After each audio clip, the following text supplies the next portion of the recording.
Hey, this is Chris from We Are Libertarians, joined by my trusty co-host, Greg Lenz. Greg, how are you, Chris? Hi there. Hey, a lot of you sent in hate mail saying, hey, you re-uploaded the wrong file. No, you listeners. We have a sponsor here on We Are Libertarians. It is the Jason Stapleton program at jasonstapleton.com, jasonstapleton.com, jasonstapleton.com. And so that is we'll put the interview that we have with Jason, it's a 4-minute clip at the end so you can hear him talk about his show, which a listener actually wrote in, a new listener, Chris, wrote in and said, hey, I had never heard of the Jason Stapleton program, and I listened to him on your show, and then I listened to his podcast, and he's as good as Dan Carlin. Wonderful. Which is of hardcore history. Yeah, that's a great endorsement. Yeah, there. so check out jasonstapleton.com, and you can hear a little bit more about his show and why he loves We Are Libertarians, which is what we really want you to hear at the end of this episode. So, and if you did not listen to the previous episode of We Are Libertarians, go and re-download it. Come on. And thank you to Jason Stapleton for being a sponsor of We Are Libertarians. Again, jasonstapleton.com. And now, welcome to this episode of We Are Libertarians. Hi, I am your host, Chris Spangle. Thank you to all of you who have chosen to join us, including the handsome and beautiful Greg Lenz. Chris, how are you, buddy? It's nice of you to actually join us this week. I know, it has been a hectic October, but I am looking forward to getting back and getting into the issues, talking about the Donald.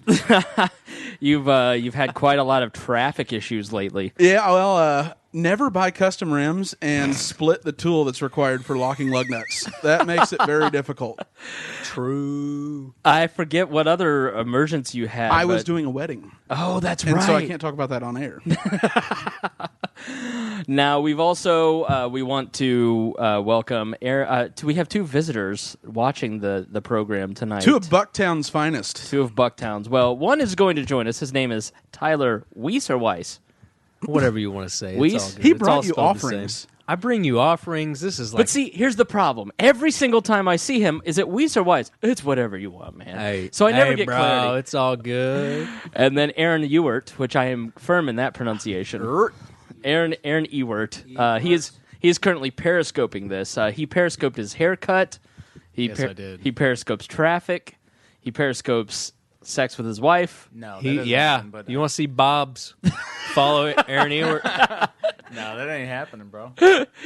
So And just in case you think you see Maui Fallon for people in the libertarian movement, and you're getting ready to like her photograph, just be careful. That's not one of Aaron's new profile pictures. In the tub, black and white, giving you the duck face. Oh, yeah. Totally asking for it. He does. all right. And then the other visitor here in studio is our good friend Samantha Nix. How are you doing, Samantha? I'm good. Yeah, she didn't plan to be on the podcast at all. And then, hey, joining us on Skype, longtime listener, longtime host of the Shill Report, and a good friend of ours, Mr. Ryan Ripley. Ryan, how are you doing? I'm great, guys. It's awesome to be talking to you again. It's been way too long. Looking forward to seeing what crazy memes Greg comes up with after this and how many times I can insult you, Chris. All right, good. Well, See, I have to be careful, though, because Ryan, is a functioning member of society, and there are repercussions for anything too dangerous.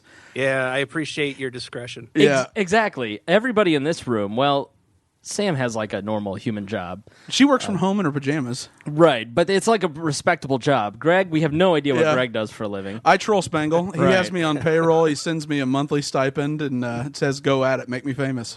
Oh, you don't know what I do after all these years. I'm there's this bank and I go this place and there's these things and I'm like dazzled by his mystery and I have no idea what he talks And about. he has a BlackBerry. That's even more Not anymore. mysterious. No. Oh, you've... Now I have Am a. I the only person with a BlackBerry now? yeah. Mine broke. Maybe the last person on I'm Earth. waiting. No, but the new one's coming out, and it is legit awesome. I mean, awesome. They're not redoing the touchscreen like they did with that Oh, one. it's so awful. Yeah, so it's like a So throwback to the classic. Oh, with I the have a ball. BlackBerry Those are Classic. legit. Well, no, but like Here, this one's even You'll have more to talk like to round. you two will have to share a mic if she's going to talk. And then actually Aaron, talking. he spends all his day in crawl spaces. He's a serial killer. And then I work for the Bob and Tom show, so I literally just spend all day trying to make fart jokes funny for the internet. And then there is Tyler.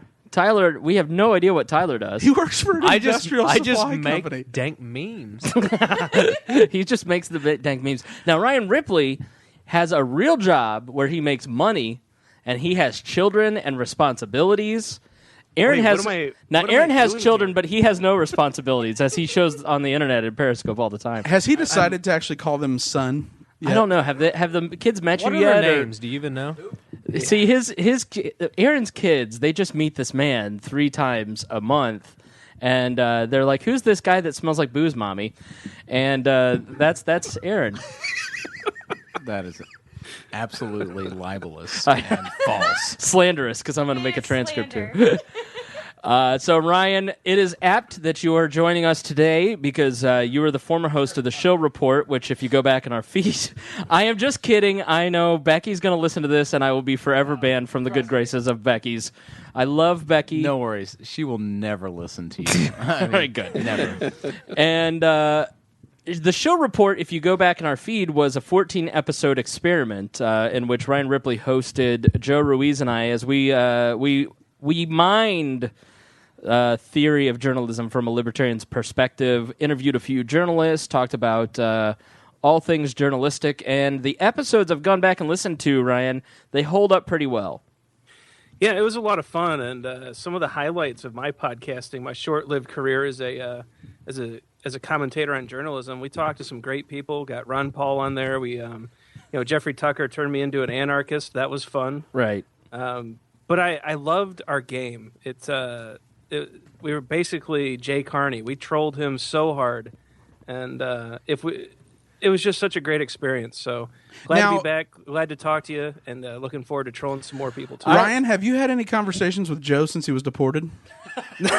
No, I have not talked to Joe since he was sent to a different parallel. Okay, so you're familiar with parallel Mexicans then? Oh, I listen. All right, good.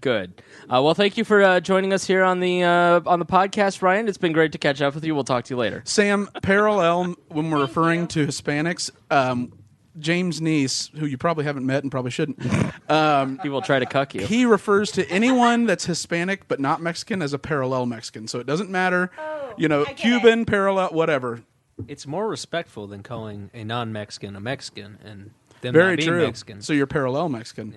Before, Not Hispanic American. right? No, Well- parallel Mexicans. Let's not just throw that out there like Because if everyone's they're earned it. technically not Americans, then it's not. Then it's even muddier Okay. water. All right, I want to take this opportunity. Let's stop here and let's thank not only our sponsor for this episode, the Jason Stapleton program at jasonstapleton.com, but also the people who have gone through our PayPal at wearelibertarians.com and have donated to the program to help us. Listen, it costs money to do this. We have 4,000 listeners an episode. That is bandwidth. That there's equipment. We have to buy all the beer. We have to buy all the pizza. There's blow pops. Do you know what the blow pops set me back for this episode? You have no idea. Greg has a writer that I didn't even know that. I didn't even see that. Greg has a writer. There must be pizza, blow pops, chocolate chip cookies, and Two-Hearted Ale for every episode, or he will not show up. Thus- Two-Hearted Ale is actually the only mandatory writer, and I bring it. I know. That's why he's And not that's been here. cheap either. So if you go and my PayPal address is chrisspangle@gmail.com. It sounds like we're begging, and we kind of are, but there's listen, you enjoy the program, and we'd love for you to help offset the cost if you are so generous, as the following people have been. Christopher Lane, Dennis Byington, I'm so sorry if I got that wrong, but that's a hallmark of what we do here. Kirk French, our good buddy Kirk donates regularly. He donates on a monthly basis, and we really appreciate that. So He is a gentleman and a scholar. he is a great human being, like Christy Avery, Yes. like Phyllis Klozinski. Live from the Klozinski studios behind the golden Klozinski microphone. We want to thank Sean Perk. We want to thank Sam Naimi. And I apologize if I got your name wrong. So thank you to those of you who have donated. If you donate, we will give you some recognition here on the podcast. And every listener gets a free tote bag. Really, it's a psychological experiment and competition. We're hoping this spurs people to want to be favorite listener and biggest donor. That's exactly right. It's a competition. I am the Adam Smith of PayPal. All right, so we have a lot that has happened since our last episode. We did not meet last week. I uploaded a speech that I gave to a group of atheists where I talk about morality and libertarianism. How did I get wrangled into speaking to a group of atheists? They asked. So I went and talked to them and had a good time. Thanks to Tom Mulcahy of the Sunday Assembly here in Indianapolis for letting me speak. I spoke for 20 minutes. My time was 20 minutes. I met that mark exactly. And then they asked 40 minutes of questions and then cut me off. That's actually outstanding. Right. So yeah. And Tom comes to our America's Future Foundation events. That's right. Yeah. Great guy. Long-time libertarian. Chris, I got to say, you did an excellent job on that. I got a chance to listen to it last week and just really impressed with the message you gave them, how well they received it. The questions were very insightful and reasonable, and just wanted to tell you, right up front, just really great job on that, and really impressed with what you did. Oh, shucks. Stop, Ryan. Stop. Go ahead. Continue. Thank you. Yeah, I got a lot of good feedback on that. For something that I did not prepare for, I just stood up and started talking, which is sort of what I do here. Now, you could go to if you Google search Sunday Assembly, you'll be able to find Sunday Assembly. There's a branch in your area. I'm sure it's an atheist. It's basically people like communities. I like That's that the you're point. leading with that. It's not atheist. It's non-denominational. secular. It's non-theist. It's non-secular. It's here. Are you one of these people? Are you? I'm not one. I'm interested in it. It's getting the community of having a church, but instead of actually going and there being like the main message as like Jesus. or as like some Guilt. less guilt, less holy being, and more Less wine. damn. No, but no, it's about getting the community together and having the one-on-one aspects of church and that feeling of it, but not having the sermon and the preachiness of About it. the personal essentially. relationships. Yeah, and it was about building community, which is fundamentally what religion is about. And it was very uplifting and encouraging. Unlike most of our Sunday services at my church. Well, as a minister. As an ordained minister, Greg Lins. So, Greg, if a listener wanted to have you marry them, They just have to contact me, and I'd need to know the state. All right. Right now, I can do Indiana, Kentucky, Ohio, Illinois, Michigan, and then any state that doesn't require you to actually get whoa, what? Now, Did you know in California that if you into the mic. in California, if you become an ordained minister, they give you like a black card? I have. You have a same. black Oh card? yeah. I It's didn't my know that second was form of ever- ID at bars. Oh, nice. Now, Greg, your thoughts on marrying blacks and whites? Are you okay with that? I take offense to that. Gays? Are you going to marry gays? What are you implying by asking me these questions? I'm just- I do still beat my wife, except no, I don't. I stopped it a few years ago. I'm- That's what you're implying. I'm by just asking saying that. you went to SMU. I've heard stories. Well, Methodist. They are cheaters. Yeah, I'm They Methodist. cheat. They're not cheat a racist. No, Yeah, actually, they do because they just cheated again. I know. Now they're in real trouble. no. The beauty of having libertarian Greg Lins is that Greg will marry all. Do you have like a little? Do you run people through a little course or like I had to- meet with them a lot, like to get to know them, because I don't want to do just like whenever I do a ceremony, I don't just want to stand up there and do a traditional one that any minister would give or any Right. judge. So I want to talk. Instead of talking about marriage and how like the institution of marriage, I talk about the people and why they're a good fit. Right. So I do spend a lot of time with the couple. Gotcha. Do you ever bring up divorce? No. Why No. not? I you think that'd be the that's rational thing to do? that is that's a rational thing to do. I don't like to be a buzzkill because I try to be the opposite of a regular libertarian. So Listen, if they're living on cloud nine, I mean, they're going to get shot down eventually. right, and Save them some money, but then you're not making it. and So I do that's take it capitalism. serious enough. I will say if I think they have issues they should work on, even though I'm in no way, shape, or form a psychologist or a counselor. I do think though Because that, when I think of successful relationships, I think of Greg Lins. that's right. I think this. I think Successful I for have. one night. I think I have successful friendships with everyone here. I know. Ironically, Greg is my relationship counselor. When I have questions, I go to Greg, and that's why it's not been working out lately for me. I'm just kidding. I told you to diversify risk, and you've followed that game plan. I have. You've taken the portfolio strategy. It's worked out pretty well. Yep. So, Tyler, Me, yeah. you make memes for a living. No, I No. You have a hat from where he works. Oh, I do? You do. Oh, I see how the swag gets Right? treated around here. Last time I ever bring you gifts or I your know. cat's gifts. It was a trucker's hat, so I took Yeah. it to Goodwill, where it belongs. Did you It was really? a Make No, it's- I was America gonna say, Great wow. Again hat. Yeah. It was. You mean a Megyn Kelly made this red this hat? red. Yeah. Oh my God, my favorite hat ever. So, Ryan Ripley, how are things? What have you been up to since you last appeared on the We Are Libertarians radio network? Wow, it's been a while. I've been, like you said, being a productive member of society, paying taxes and doing all that. Successfully stayed married. Have Good sexual relations? Raising a couple kids. He dodged that one. As well he one should did I have. dodge? He's trying to raise He tried to. The small government Spangle tried to force his way into the bedroom just a second ago. No, so I've just been incredibly busy with career, family, life, and trying to stay out of trouble. And so far, prior to coming onto this show, I've done that. It sounds, and also it seems like you've gotten very into like the lean startup movement up in Fort Wayne. Has that been taking off? Have you guys been able to build a community? Well, we're working. It's really online stuff. So since the last time we talked on the Wall Radio Network, I did start a podcast. I took all of the great lessons I learned from Chris and applied it to an Agile podcast where I now host and do a weekly thing there, and that's grown into quite a bit of following. And then working on getting some of the Agile and Lean activities, the groups like you were talking about, Greg, started up here in Fort Wayne. That is no small feat, my friend. But then That I've is an uphill also battle. have turned into an international speaker, so where I've been traveling to conferences all over North America and presenting on various topics on software development, Agile, Lean. And so I've just been incredibly busy. But I reached out because I missed you guys. I wanted to talk some politics and just see how ridiculous it could get. So It never thanks leaves again your for having blood. me.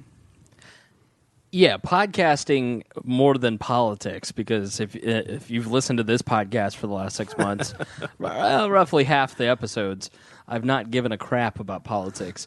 But yet here we are, and people still want more. I don't get it, but I think that's kind of what the appeal is. We don't talk about politics. Can we just change the name of this podcast to Dear Leader Chris Spangle? whatever? I've actually Motion seconded. I've actually thought about starting a secondary podcast, one that is not politically related. Just to, there's so many weird people in my life now, that are more articulate than James Neese, but just as weird. Call it the shit show with Chris Spangle. Yeah, there's actually a podcast out there that called that already, but no, we call it the Chris Sorry. Spangle Show. There is I'd be a regular guest on that. you sure can. There's Story time with Samantha. The feed's already out there. If you go check out the Chris Spangle Show in your podcast feed, maybe an episode will pop up near you. So we'll see. Depends on if you all want that. If there's demand, then cool. Oh my gosh. So I did hit start. I did hit record. We're 20 minutes in. That's when I check to make sure that I have hit record. We are successful. There is an SD card in the slot. There is. There's more than an SD. As long as you're hitting the slot. All right, now that we're starting politics, can somebody hand me a cookie? All right, thank you. Should we talk Democrats or Republicans first, Greg? I think we definitely lead, since it's the most fresh in the mind and actually the most interesting, because the Democrat debate isn't that interesting. Sure. It's the Hillary and Bernie show. Right. Actually, once Larry David did it, there's nothing left to do. It's over, but we haven't talked about He Biden killed yet. it. Yeah. He killed that. So yes, let's... The nightmare that was the CNBC GOP debate. Yeah, let's start off with Ryan. As the Democrat of the We Are Libertarians, the Democrat correspondent of We Are Libertarians. Yes, former Democrat, former Bernie supporter. Running congressman even. I mean, congressional He candidate. ran for Congress as a Democrat. He loves Hillary Clinton, although he is no, you didn't know that? No, I'm just kidding. I'm trying Okay. I'm trying to ruin his reputation. He's a Bernitarian. Leave him alone. Feel the burn. No, yeah, feel the burn. Now, Ryan Ripley. Last night, what were the candidates that were on stage? We've got Trump. Jeb Bush, Fiorina, Marco Rubio, Chris Christie, Carson. Cruz, Carson, Paul. Rand Paul, Kasich, and Huckabee. All right. And CNBC hosted it because MSNBC was a no-go. And I don't even know that MSNBC is going to get a debate. They own CNBC. Yeah, but it's all NBC News, NBC Universal. And Not that would have increased viewership whatsoever. No. And you would think that CNBC being the Wall Street channel, being it was touted as an economics debate, that this was going to be one to tune in for them to hear about the kitchen table issues. Guys like me to nerd out on fiscal and monetary policy and taxation. Right. And instead, as Ted Cruz summarized, as Chris Christie summarized, we got fantasy football. We've got the regulation of fantasy football. The regulation of FanDuel, who these two are definitely users. Yep. Well, you got... are you a comic book hero? Are you a comic book villain? Are you... what else did he say? He asked him if he was a comic book villain. He asked Jeb Bush if he should just drop out. He asked... He asked Kasich who he was going to argue with. Right. Kasich to make fun of these two people over there. So it was... The story became the media. Now, Ryan Ripley, did you watch the debate? Oh, yeah, I was glued to it. All right, let's start with general impressions let's go around the table and talk about general impressions. Is there anything you'd like to say for yourself, Aaron? Could you keep it down, please? We have a professional show here, and you are ruining it. We conditioned it on him not talking. That's been violated. Now he interrupts the show with this whole Periscope thing. So we'll go around the room. We'll go to Greg next. But first, Ryan Ripley, with your general impressions on the GOP debate. Yeah, the general impression is that I can't believe that CNBC managed to make the Fox News debate look reasonable. That was my first impression. It was just a complete clown show from the start. The moderators were just vicious and really just the worst possible questions when it was supposed to be an economic debate. I was actually surprised. I think CNBC actually did the Republican Party a favor because they all kind of came together with a common target being the media. So instead of all these nasty swipes at each other, which there were still a few, they kind of coalesced around the idea that, no, the media is the problem and they're the worst super PAC and they're just all these charged questions. They may have actually helped the GOP turn the corner on some of these issues that they're having internally and started giving a view of some kind of unity. Absolutely. I think, and that's backed up by Bill Maher talking about how much he agreed with Senator Ted Cruz and how angry that made him, and same with Patton Oswalt. It's the first time I walked away from watching Ted Cruz speak and thought, yeah, I agree, this is great. Yeah, the debate made all of them look halfway sane, what they were saying.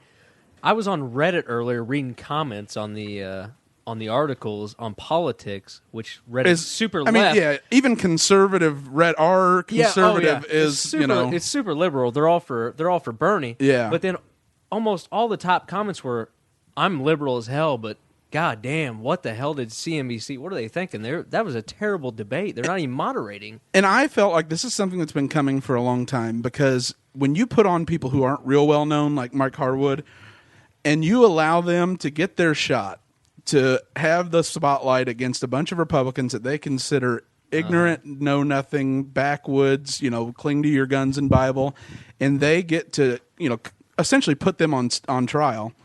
They can't wait to show off, and you could just guarantee they were going to be so arrogant they were going to make it about them. They knew they had the power for the 3 hours or whatever the hell it was, and they were just going to use it up. And yet they decide instead to ask the worst questions they could ask. They weren't even questions. They didn't ask about climate change. They didn't ask about, bigger questions like, do we as a society have a responsibility to take care of the disenfranchised? They didn't ask anything policy-wise of relative substance. They would have done better just live streaming Twitter questions, honestly. And it would have been a better debate. Bad Twitter questions. Yeah, yeah. Because it was so poorly done that it made a guy like Ted Cruz, who has been he has a strong base of support. He picks off a lot of the people that don't believe Trump can do it. And yet it made him have the moment he's been waiting for and stand out so bright and show off his intelligence, which is extremely intelligent. And I don't agree with Ted Cruz on anything socially, but I was jumping up and down to see a Republican look absolutely over-the-top intelligent. I told Joe Weiss today in chat that I thought it was like a West Wing monologue coming from a conservative, pounding away at these liberals who are convinced they're so smart. And I've been waiting for that for so long, I can hardly It's just that is the moment I've been waiting on because conservatism hasn't been done well in so long. Ted Cruz finally did what I have been waiting for him to do, which is to show off Ted Cruz, the Princeton debater, the national debate champion, national debate valedictorian. champion. As Glenn Beck pointed out, he's an audio memory. Yeah, what's the where you read it and you photographic memory? Has an audiographic memory where he can listen. Yeah, there's eidetic memory and then there's Right. photographic. Yeah, And so Beck actually put together a sound by sound clip of the question and what Ted Cruz said, and he said the exact question in the exact order, and repeated back in classic debate form. He repeated back to the crowd an indictment of what had been going on that night with evidence and said, this is ridiculous, and here's why people are so sick and tired of this. his training as a prosecuting attorney finally showed up because he's been Yes. playing folksy because he's not likable. Right. And that's the thing is Ted doesn't have folksy charm. He isn't a guy you'd ever want to have a beer with. George W. Bush appointed him attorney general and said he's basically not one of my guys recently in a fundraiser. Right. And yet, all of a sudden, Ted Cruz, the excellent, high-achieving, highly intelligent individual that beat the hell out of a bunch of Ivy League liberals in debating, showed up, and it was impressive. Yeah, and that's sort of what I've been waiting. And the problem for Rand Paul is Ted Cruz. And The problem with Rand Paul Rand is a problem for himself. Yeah. It's not. it's over. so he's- Ted Cruz finally established himself as probably not a top tier candidate yet, but he certainly could get there. And year. he is. I have said from the very beginning, going back to the beginning of this podcast 3.5 years ago, the problem with Rand Paul is that Rand Paul it doesn't inspire anyone. He doesn't think he should have to campaign to be president. Yeah. Well, He thing is- thinks they should just say, he's got the best ideas, let's Well, the nominate thing is, him. if you listen to him speak, he actually answers the damn questions like they wanted, and he's just sitting up there like, don't you people understand like how the world actually works? And he's just frustrated, and you can see it in his It's face. the libertarian flaw of thinking that I know. only substance matters. Exactly. I know, but you have to be personable, and you have to get out there and want to win. Donald Trump's leading the polls doing the exact opposite. Exactly. No substance, just Spewing bullshit. pure personality and amazing. It's hilarious. Right, so let's let love Ryan Ripley jump in here. Ryan Ripley joining us from Fort Wayne. Your thoughts on Ted Cruz, Ryan? I thought he was brilliant last night. He had his moment. So now some of the front runners, they had their moments. Ted Cruz definitely had his moment where he showed, just as Greg was saying, that national debate champion charm. And he actually, like I said, for a moment there, I thought, wow, I kind of like him. And then I snapped out of it instantly and he got back to reality. I thought the other interesting moment, the person who had the best moment, or one of the best moments of the night too, was Marco Rubio. I think he destroyed Jeb Bush's campaign in one swipe. Jeb is done, And he's out. In one moment, Marco Rubio eviscerated CNBC, the Florida Sun Sentinel, Jeb Bush, And then and anybody who doubted that he was anything but a front runner. Yeah, It was masterful. They went back, Yeah, and there's just bodies all behind him. I mean, Marco Rubio destroyed a small village worth of people on that one statement, and I think he's got to be a top three now. So let me give some context to our listeners. I listened to it earlier. So Marco Rubio, an editorial came out in the Florida Sun Sentinel, which I believe is based in Tallahassee. So it's the state newspaper, and it's all throughout the state Free of Florida. Shoes University is based there, right. according to Steve Spurrier. And so the Florida Sun Sentinel said basically that Marco Rubio is missing work too often, that he is, of all the presidential candidates that are senators, he's missing the most percentage of votes, and that he should resign his position and he should allow someone else to serve in that position if he's going to continue to run for president, and that this is just a continuation of his track record of starting in his early 20s of basically being too ambitious. So he is seen as somebody who is young and too ambitious, and why not? As the CNBC questioner said, why not? It's National Cat Day, and Sam is back there torturing my pussy. So she is your back pussy. She is my back pussy. No, Sam is over there poking Mittens, and Mittens is having none of it. So I don't think you can hear. I'm wearing a corduroy jacket, and apparently that is really, really annoying to the cat? Yeah, he just wants to or she. She's like. It's So- catnip. She doesn't like hipsters. That's clearly what it. So, Marco Rubio, in the eyes of CNBC and the Florida Sun Sentinel, needs to resign and is a little too ambitious. And so he went on to basically say that he's doing nothing that any other presidential candidate that is a senator that is running for president isn't doing, including those on the stage. Including the one that is president and what he did when he ran for president. And he missed 70% of his votes, and they endorsed him. The John, and then he didn't mention John McCain, but he mentioned Hillary Clinton, and he mentioned other senators, all endorsed by the Florida Sun Sentinel. Jeb Bush chimes in and says, "I'm a constituent of Marco Rubio. I helped you get where you're at, and I believe that the Sun Sentinel is right, and frankly, you should resign." Marco Rubio takes a breath, looks at him, and says, "With all due respect, Jeb, while I respect you, and I think a lot of you, you are modeling yourself after John McCain, and John McCain did the exact same thing, missed this percentage of votes, and the Florida Sun Sentinel endorsed him for president, and in the primary, so I don't understand what you're talking about. Go back there, sit down, and shut your mouth." The student became the master in that moment. Jeb was so full of himself and had a really good moment and really kind of put himself out above the crowd. And then as Marco kept talking, he started shrinking, if you watch the video clip. And he should have never picked that fight because he deflected to that so he could specifically take on Marco. Oh, yeah. Right. Well, And if that you're gonna, was a strategic if you're mistake. pick that fight, guys, you have to take it further than Marco is willing to. You have to stay on it and drive it all the way through. It's what Trump says about Jeb. It plays through every time. Low energy, no energy. You can't just take a little swipe and then run to your corner. And at the same time, where is Rand Paul during that moment? Why isn't he jumping in and saying, "Guys, I've missed 1%. He's over there sitting there with a smirk saying, "You're all ignorant buffoons." He's I like, can't "Can we wait." talk about the Fed?" Yeah. That was He the only stands there as if, and you know what? He is above all of the circus and all this nonsense. He is, but I that's truly where it's believe won. that he is. But he has to just put that aside and jump in and get a little messy with everybody else. Yeah, the thing is, this is what bugs me. Rand has never been his dad. The purist martyr that sticks to the libertarian message and just goes with it and says, "Take it or leave it. Here's who I am." He's going to play the game. I'm a constitutional conservative. He distances himself from libertarianism. Then he won't even get in the mud and play politics.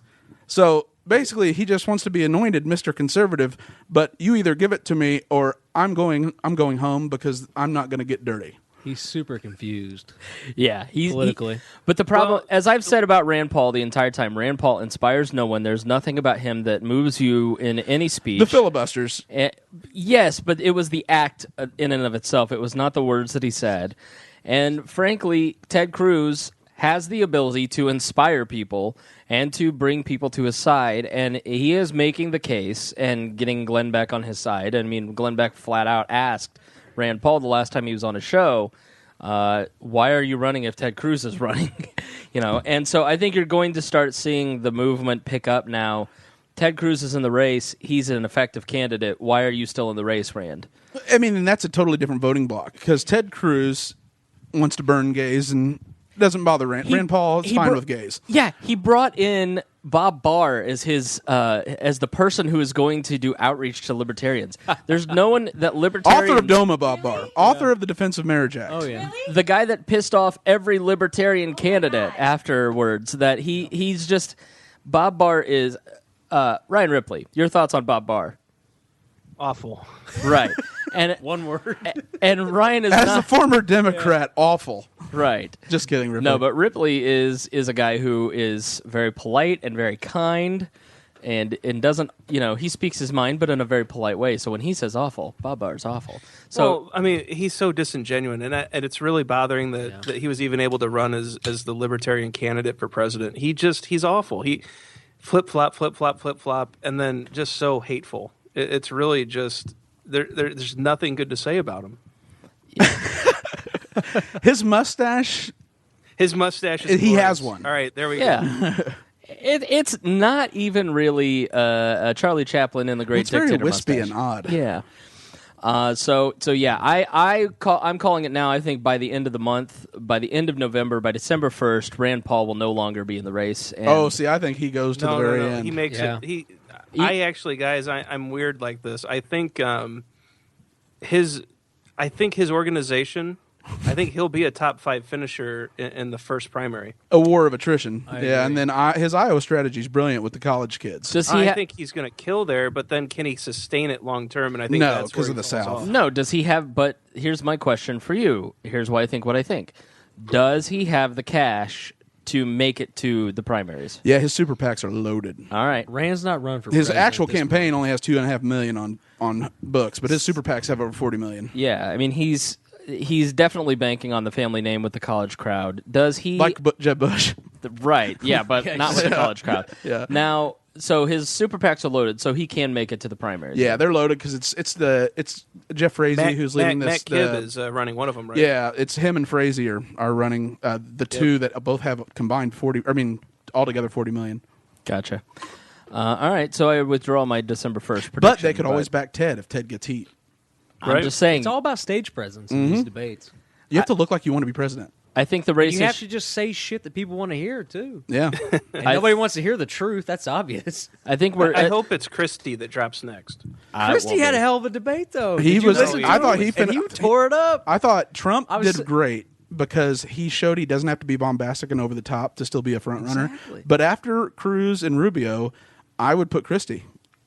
Yeah, He absolutely. was. It was had to have throwback gained points Christie last where he night. He turned had it and to threw have. it in your face, and he was confrontational and not trying to be a mealy mouth like everybody like me. Like, that's not Chris Christie. It's Tony Soprano. Yeah, you almost forgot that Chris Christie is Chris Christie. Yeah, there for I a was minute. listening to it. I was like, "Are you like? Where is this coming from? Yeah. Like, why haven't you been saying this stuff? Go- forever? Because you don't believe it? Yeah. Or, like, Go shoot Ralphie. Yeah. That's what I want to see. I want you to shoot Ralphie. go dig the ditch. Yeah. Come on. So Jeb Bush, the people are fleeing his campaign. They're in damage control mode. They put out a 28-page document today, spreadsheet out, a PowerPoint presentation because nothing says awesome like PowerPoints. Did he get it from Mitt Romney? And then he put it out to the media basically saying the campaign is not in as much trouble as we think. So that means they're in real trouble. So I believe that Jeb Bush is probably on the ropes. I mean, it's pretty clear that Jeb Bush, there's just nobody is interested in this guy whatsoever, right? No. Jeb has $116 million that he's raised so far, and he can't spend it. Yeah. With and the he was laying he's people off. he's letting his campaign has no money. His super PACs No, have yeah, he had all. tons of money. Oh my God! It was like $200 million or something. Yeah, but so they did the live post analysis debate. Jeb's third biggest largest donor to his super PACs talked about how Jeb's campaign was a failure and is dying. And when your third biggest bundler saying that on an interview on CNBC, you're done. Where's all that money going? He gets to choose. After he's done? So the super PAC chooses where it goes. Well, I Which understand that, but means, I'm saying, where do you think it's going to go? Oh, where do I think it's going to go? I think that money lands with Rubio. Yeah, Rubio? Yeah, I think Rubio's trying hard not to piss him off because he sees the future. But he did it. He did the rebuttal respectfully. True. I think did. that's why Yeah. he chose his words carefully. Well, the whole thing about Jeb was the first question they asked. He's like, I'm super impatient. What's your biggest weakness? Which was a complete bullshit question. Like, don't come out of the gate I'm with. super impatient. That's honestly. Can we talk about that? To the mic. Somebody Yeah. giving him translations if he's super impatient. I That's something that bothers me. I don't know. I was watching the debate. I was like, is this seriously what the first question is going to be? And then I'm like, why do we need 3 moderators? What is going on here? Well, you have to have the minority, the woman, and the white guy. You had to have the lady ask Carly. So we, as women, we get paid 70% of every dollar to a man. 77. Whatever the hell it is. Right. whatever the bullshit number is. Greg's got that number pegged and trying to lower it every day. It's not the only thing he's got pegged. Been hammering away at that. I don't want it to be called the glass ceiling anymore. I want it to be the steel ceiling. And not the kind that's melted by jet fuel. Well, you better build that building with dank memes. That's right, bruh. Ryan Ripley, your thoughts. This is my McLaughlin. Ryan Ripley, Jeb Bush, go. Finished. I like how succinct you've become. I like Far it. No, cry Jeb from- is What can done. you say? I mean, He is done. he'll never be able to shake his brother's presidency off, even if he's not a good general election candidate, and everyone now sees it. You know, Jeb can't handle Trump. What's he going to do when Clinton comes at him? Yeah. I mean, if you can't handle, I mean, let's face it, Trump is a performer, an entertainer. There's no substance. Although his tax plan, it did get endorsed by the former CNBC anchor Larry Kudlow, and that's what he brought up. I think he's hired very smart people to do the writing for him. But when you look at Trump in and of itself, he can't handle Trump on a stage. Clinton's going to kill him. Isn't that Trump's strength, though, is that he can find people to run the government for him, and he's just the figurehead? It's the Henry Ford model. Because that's ultimately the president now is just who do you want to be the president? It doesn't matter what your politics are, obviously, because they don't follow what they promise. Honestly, you look at the last two presidents. The ones, it's funny, and I just saw the Steve Jobs movie the other night, and it occurred to me while I was watching this what it meant to be president. Is Steve Jobs is in the pit of an orchestra before he's about to launch Next, his company that got bought by Apple when he got brought back. And he's talking to Wozniak, and Wozniak and him are having an altercation. And basically Woz is saying, I'm the one that built the hardware. I'm the one that can code. I'm the one that did all this. I'm the top, I am the reason that this took off. And then Steve Jobs, Michael Fassbender, goes into a spiel about how he doesn't play an instrument. He plays the orchestra, like a conductor. And that's what the presidency is. You need the best people, put them in the right role, something they nerd out about or they're intensely passionate about. Yeah. And if you think the president actually controls everything that goes on in the United States, then you're highly mistaken. He has to be great at controlling the message and great at recruiting people who can do the job well. Yeah. So, Greg, who on that stage could reach out to both Democrats and Republicans and actually get meaningful legislation passed or revoked, depending on the goal? Trump. Yep. That's the only one, in my opinion. Ted Cruz will never have a shot because he will reward social conservatives for helping him win the nomination.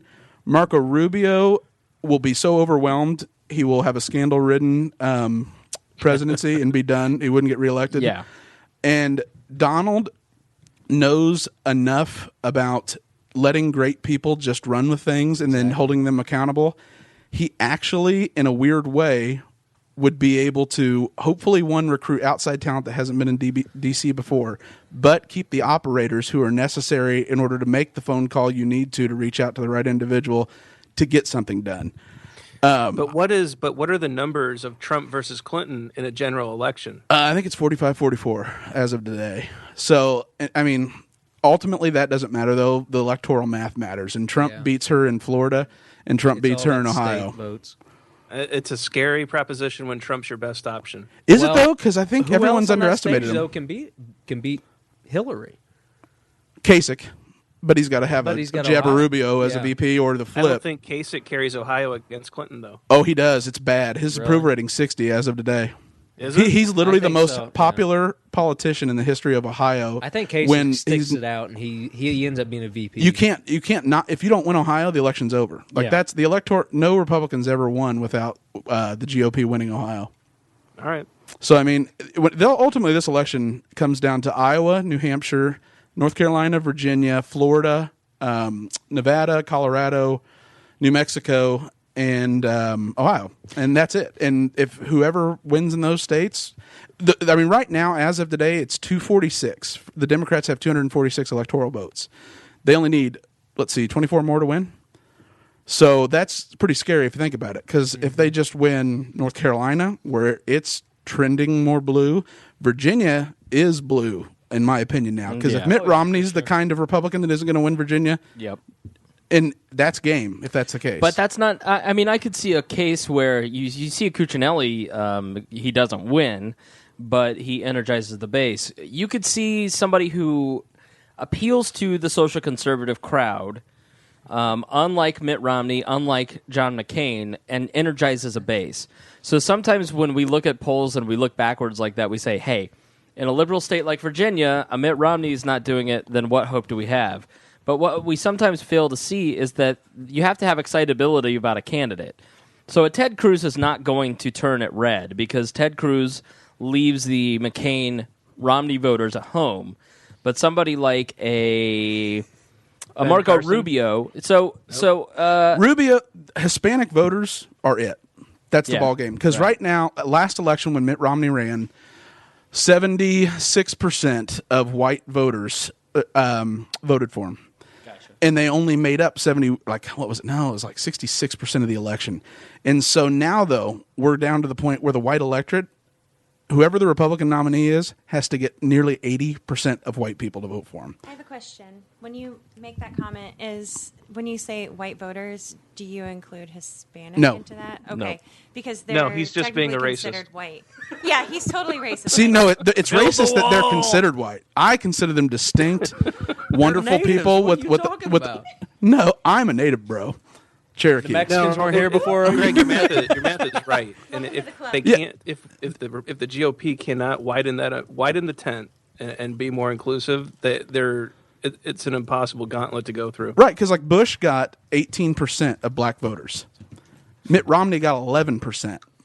Now, even if it's Hillary and she only ends up getting roughly, let's say, 88 instead of 95 like the president, you're still talking about 1.8 million votes that can't come from white voters in swing states. So now who does that leave? That leaves African Americans and it leaves Hispanics. And Asians are such a small demographic that and hell, half of them don't It vote. depends on Was what that a votes penis you're on, joke? but- So it's actually, Greg, do you think it's possible we see a Trump Carson or a Trump Rubio ticket? Ben Carson can't run. No. Carson, He's a joke. I don't even know how he's made it this far.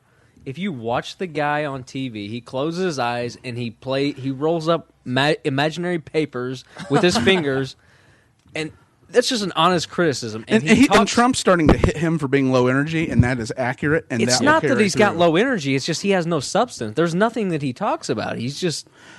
I don't even know why he's there. Honestly, he is popular. Policy-wise. He is popular because he has been branded the candidate of character. And No, he's been branded the candidate because he's a black Republican. Let's I be think honest. I don't think that's right. So I don't think. I think that diminishes what Carson brings to the discussion. What does he bring to it? He's a very thoughtful man who gives very measured and well cadenced responses. He's I poor think for he sound is- bites. I think he is. He I'm has glad terrible he's- delivery.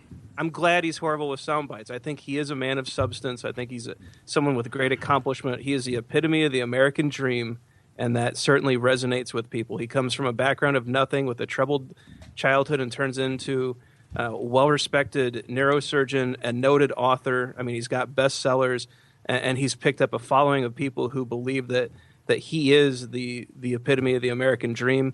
And I think he could do great things. Does he have to work on his performance in a debate? Absolutely. He's not going to And give fast. you the show And that- policies, too. But Like, but the problem with that is that if you can't express your biography in a way that connects with people, it means nothing. Right. Because he is the exact opposite of Donald Trump, and Donald Trump connects with people on his biography when he graduated college from Wharton Business School with $1 million to play from Daddy. I mean, and then he lost 900. right. I think that's a fair criticism, Chris. But I think it's unfair to diminish in him and to reduce him just down to a skin tone. No, yeah. Well, I'm not doing that. Well, that was Tyler me. is, You can. Yeah. Honestly, that's why Just Carly give Tyler Fiorano a- is on the stage as well. Because oh, she's impressive. She's impressive. Carly, she's intelligent incredibly lady. impressive. She What just is isn't her great at policies, politics though? yet. She's terrible at politics. Yeah, but Donald been Trump fired doesn't have from any every policies job she's really ever other than had. economics. Yeah, And but no, It that's doesn't the life matter. of a He CEO. He can That's lead. something. He That's can something that most lead. people don't understand. As the tenure of a CEO, you are hired for the sole purpose of being fired, and it's the eventuality of that situation. And so when she was running HP and made the compact deal, maybe it was a bad deal, maybe it wasn't, but it was also during one of the hardest times that tech stocks have ever seen. True. And so to weather that storm and to not have the entire company crumble, I mean, Dell was also on the brink of death during that time as well. So- I mean, the life of now a technology company is 10 years. I mean, Yeah. you see the stock go public, you see people get excited about it, and then you see the talent flood, and they start their own. But they're And not that's where the new- politicians. No, but I mean, she. They're going to get shit on in Washington. I think she does. Both of them. Granted, I think there's delusions of grandeur on everybody on that stage. Oh, No one I don't appreciates think, how difficult I'm not that voting job for any is. of those people, but I don't understand John why those two are Kasich on could the walk stage. in day one and do that job because Yeah. he's spent a life in D.C. and led an I actual agree. organization. Yeah. Rand Paul could not do it because he'd be like, "This is the most awful exercise in human pain ever. He'd be just like we said about Barack Obama. Barack Obama hates the job of president. No. He's bored. He hates it. It's awful. He cannot wait to be done. It's because he goes in one and compliment that I would give to Chris Christie is that I think on day one he would be effective. yeah, he can cross over, but that's the thing is it's Congress. So Christie will be beholden to Paul Ryan, no doubt about it. Period. After that, you look at Donald and you say Donald might just be like a Reagan where he says, here, you guys are in charge of this. Get this done. I have 3 major things I want accomplished, and I'm going to just be amiable. I'm going to dominate messaging, and I'm going to win the biggest landslide ever either party for re-election. But, And if you're a Republican, what is going to win you the vote? If you're trying to win a Republican candidate, what is going to win you? Donald Trump's message. Donald Trump is going to win. Because it's nostalgic and it gets you enough of the white voters. It will not work with African Americans or Hispanics. But what about the downside polls where they show that 25 to 30% of GOP voters would never support him?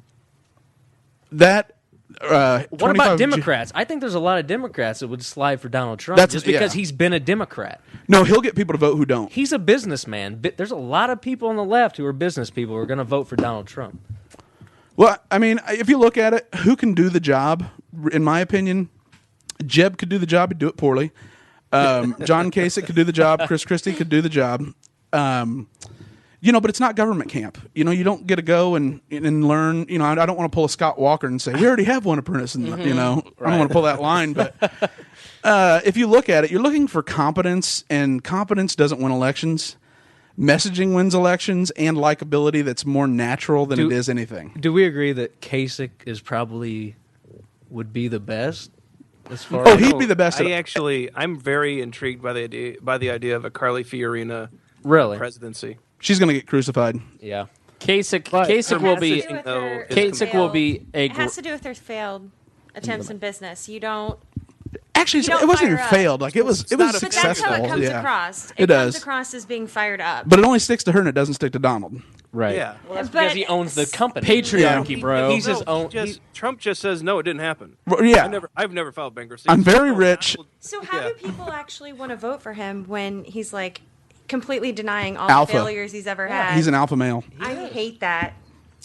Women do. That's what needs. Never vote for that's him. what Putin is. No, strong nationalistic leaders rise because they give hope, and that's what Donald Trump gives is hope. Eagles. And he also, you know what? The best thing in the world to be is divisive, and that's what he is because his supporters will fall on the sword all day. And he can win an election because he'll win Ohio because it's white blue-collar voters that swing the election, and they're not going to vote for Hillary Clinton. They're going to vote for Donald Trump. So let's talk to Samantha. You got to talk this close to the mic, Sam. Like this close? Yeah, like that close. Now, this close? How would you describe your politics? Oh, boy. I'm pretty liberal. Okay. I've recently shifted more towards the less government control, but I very much have high favor in the social programs. I also am very liberal in the social sector. So, of these Republican candidates, are there any of them that are attractive to you? I haven't followed the debates that closely. From what I've seen in past actions, I feel like Chris Christie, with how he's dealt with items, different Sandy, yes. being open to gay marriage, not being so beholden to the Tea Party. He's terrible on marijuana, though. That's political. Dang. That's... It's all political. I mean, yeah. This Congress isn't going to pass marijuana upping sentences. This Congress isn't going to pass a major tax cut or reform program. I know. And they're not going to overturn Roe versus Wade. Mm-hmm. One of the things that really bothers me is that, the Donald is up there and he's not really talking about anything that I would want to even vote for. He was like, well, I did this and this and this. And then somebody comes at him like, hey, you didn't do this one thing. And they're like, well, that's why you're at the other end of the stage, because you don't have the poll numbers. And he doesn't actually speak to anything that me, as the token liberal in here, would even... We're actually all classical liberals. You just distorted that name. Yeah. To tell you the truth. I mean, I'm not judging. I'm just telling you. The neoliberal. Yeah. As the neoliberal. The take your stuff liberal, not the leave you alone liberal. Right. Right. So Yeah, can we distribute these suckers evenly between all of us? no, I spent $5 on these suckers. They're mine.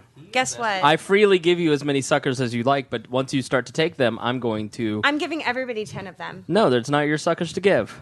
I would gladly pay Tyler to steal those suckers from Chris for me. Now, Ryan Ripley, as the Outsourcing, bro. as the other liberal on the program right now,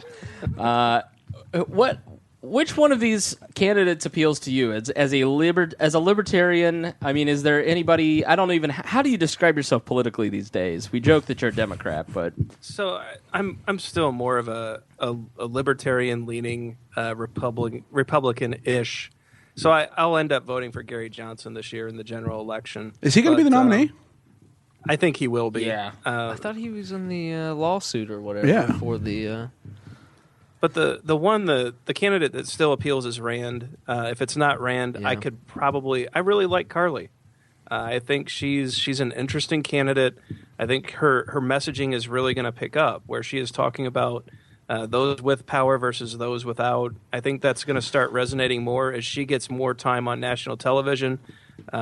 I think it's just a compelling story. She has to work on the imaging issues with the CEO comments and the failures, but I think smart people can get through that, and I think she will. See, like, this is what I don't get. Donald Trump has a tax plan that's endorsed by Larry Kudlow, a guy that was on Reagan's Council of Economic Advisors. He is pro-gay marriage. Mm-hmm. He doesn't want to intervene in Iraq or Syria and has been blaming Jeb for the Iraq war and his brother not keeping us safe. So he's non-intervention. He wants to cut taxes. He doesn't hate gays. And he's even talked about we shouldn't have a flat tax because we're not ready for it. It's not time for that. And it's not fair to the lowest, poorest among us. These are all things Donald's said, and those are his stances, and he's been killed by the Tea Party for it, and yet no libertarian, they think he's the Antichrist. right. I'm sorry. Well, what do we do But when see, he travels to England, visits with the Queen, and calls her ugly? And we have That an can't be nationalist- Donald Trump behind the scenes, or else he'd never be as successful as he is. Well, he's not the No, Secretary I think of he's State. awful. I think Yeah. he's had money and privilege since day one. I think he's been the boss of whatever company his father's let him run. I think he's been able to talk to people just like that his entire life, and he's never been in a position where someone else has been able to have authority or position over him. So I think that's exactly who he is day in and day out. Isn't that what you want a president? Yeah, though? I say like that. If you don't, I mean, on policy wise, you don't want any Republican dealing with ending gay marriage or intervening in that. That's Donald Correct. Trump. You don't want any Republican that wants to go over and liberate the Middle East. I That's honestly Donald don't. Trump. I don't, honestly don't think he gives a shit about social issues. No, honestly, his biggest I think thing is he's fair pretty much trade a agreements. Yeah, exactly. He doesn't want American workers getting screwed. No, he's the opposite. He's protectionist. Donald Trump is protectionist. And if you don't believe that, you should Yeah. read about him. He wants the American worker to not be undermined by Chinese subsidization of steel and to rebuild core strength of the American economy. But people overlook all this because he has a bad haircut and he's bombastic. How does he feel about the cheap labor that we're getting so that we can afford fruits and vegetables He year des- round? That's what he despises. He despises NAFTA because So- NAFTA created that. No, I mean, in California, there's White people won't do the jobs. It because sounds they get like paid Greg wants to $2 make an America hour. great again. No, I don't want to make America great again. I want make Donald Trump to America be greater. portrayed on his policies like he should be. All right, so Nobody judges anyone off policies, though. That's the All thing. right, so let's clear the deck. Let dear leader have the floor here. So we were talking over each other a little bit, so let's try to watch that. Sorry. people. No, it's not. I No, just, no. we're either going to I do got it right heated. or we're not. I got heated. I'm sorry. So Sorry, Spangle. shut up, Ripley. Dad's home. Now here's the problem with politics today. Nobody cares about it. The problem. Call Harry, get the insurance. The problem. I'm about to go Gran Torino up in this bitch. we're about to get kicked off of Chris's lawn. And so You guys are gonna get me kicked off Periscope. So the problem with politics, Aaron has a camera in our face the whole time periscoping. Now, the problem with politics today is that none of the issues matter, and we have finally come to the point where there is literally no substance in any of these debates, and no substance is welcome, and that's what the politicians were rebelling against the media yesterday. I mean, the politicians were the ones saying to the media, "Can we please talk about issues?" How many years have we been begging politicians to talk about issues and not scandals? And we have a group of Republicans who are like, could we have some questions that aren't about fantasy football? But we've got all this bullshit where we're supposed to love our candidates and we're supposed to want to drink beer with them. And CNBC wants to make Jeb Bush the unrelatable candidate relatable. So let's hear how he's doing in his fantasy league.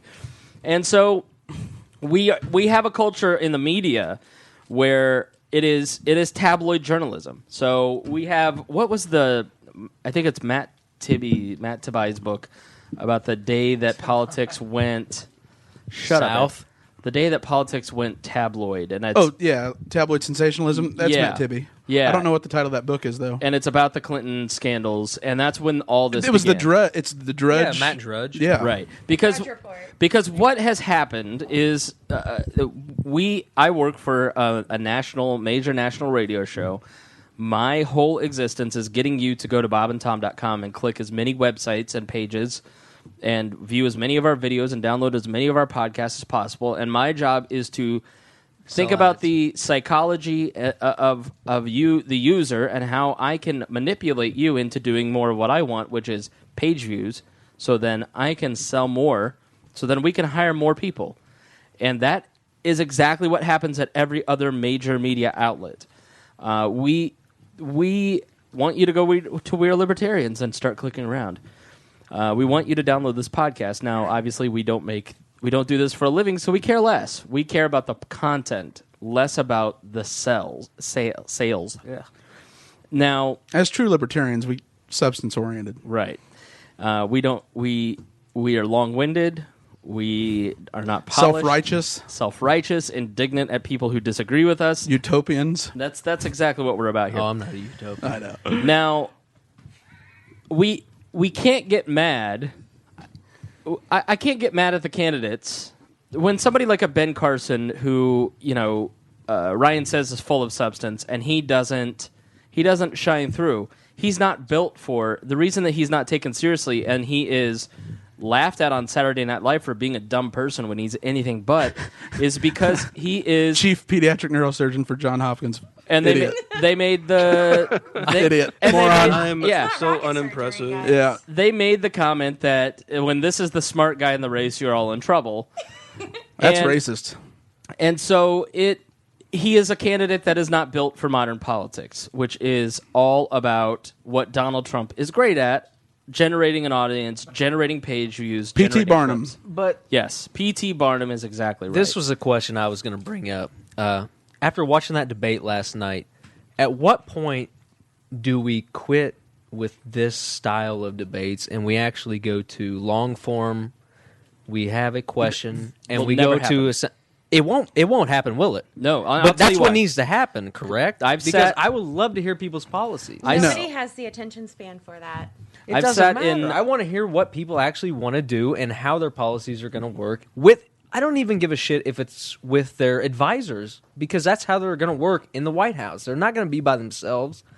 I sat in debate negotiations. I was one of the mediators for Andy Horning in 2010 with Dan Coates and Brad Ellsworth as we went through the process of planning out how the debates were going to operate. And both parties, Sam Goldstein and I showed up and are like, yeah, thanks for letting us be here. And the other two parties came in with very detailed instructions of what would and would not go on. Yeah. And the whole point of There'll be no talk of God-intended rape. well, I mean, the whole thing was designed to, if we have to have a debate, we want it to be as neutered as possible, because we want as less time as possible, because the media is the enemy. And you saw that, I think we look at it and we say, and we'll go to you, Ryan, and get your thoughts on this next. I think we look at it and we say, well, it's just the Republicans. They want to beat up on the media because they don't get favorable press, and so they're just trying to cover up their failures by blaming somebody else.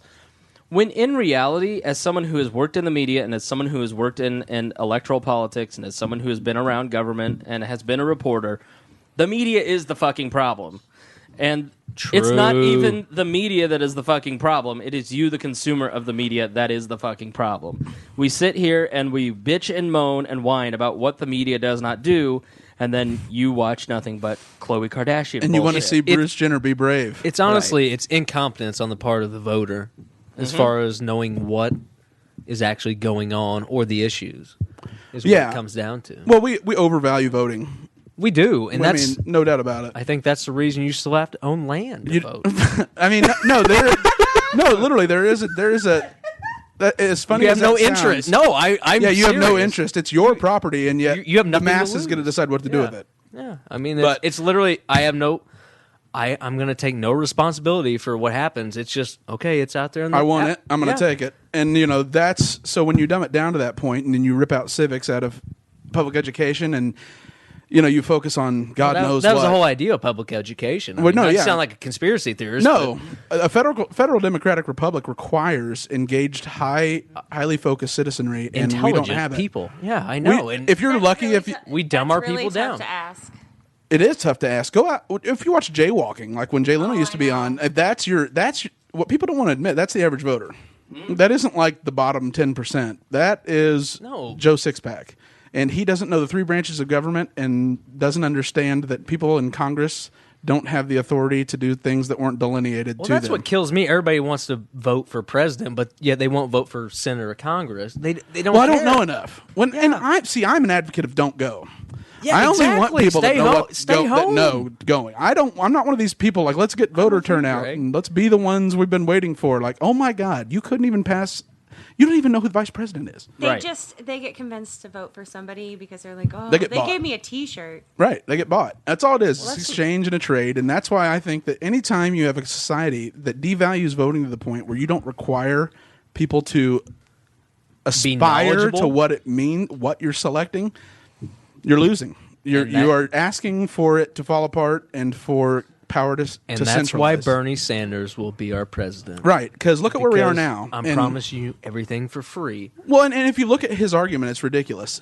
He goes on railing about the corruption of government, and then But he no, says, you "But need more more government will government." fix it." Yeah, and oh no, I'm the guy we've been waiting for. Barack Obama's as idealistic as anyone in history that's ever been president.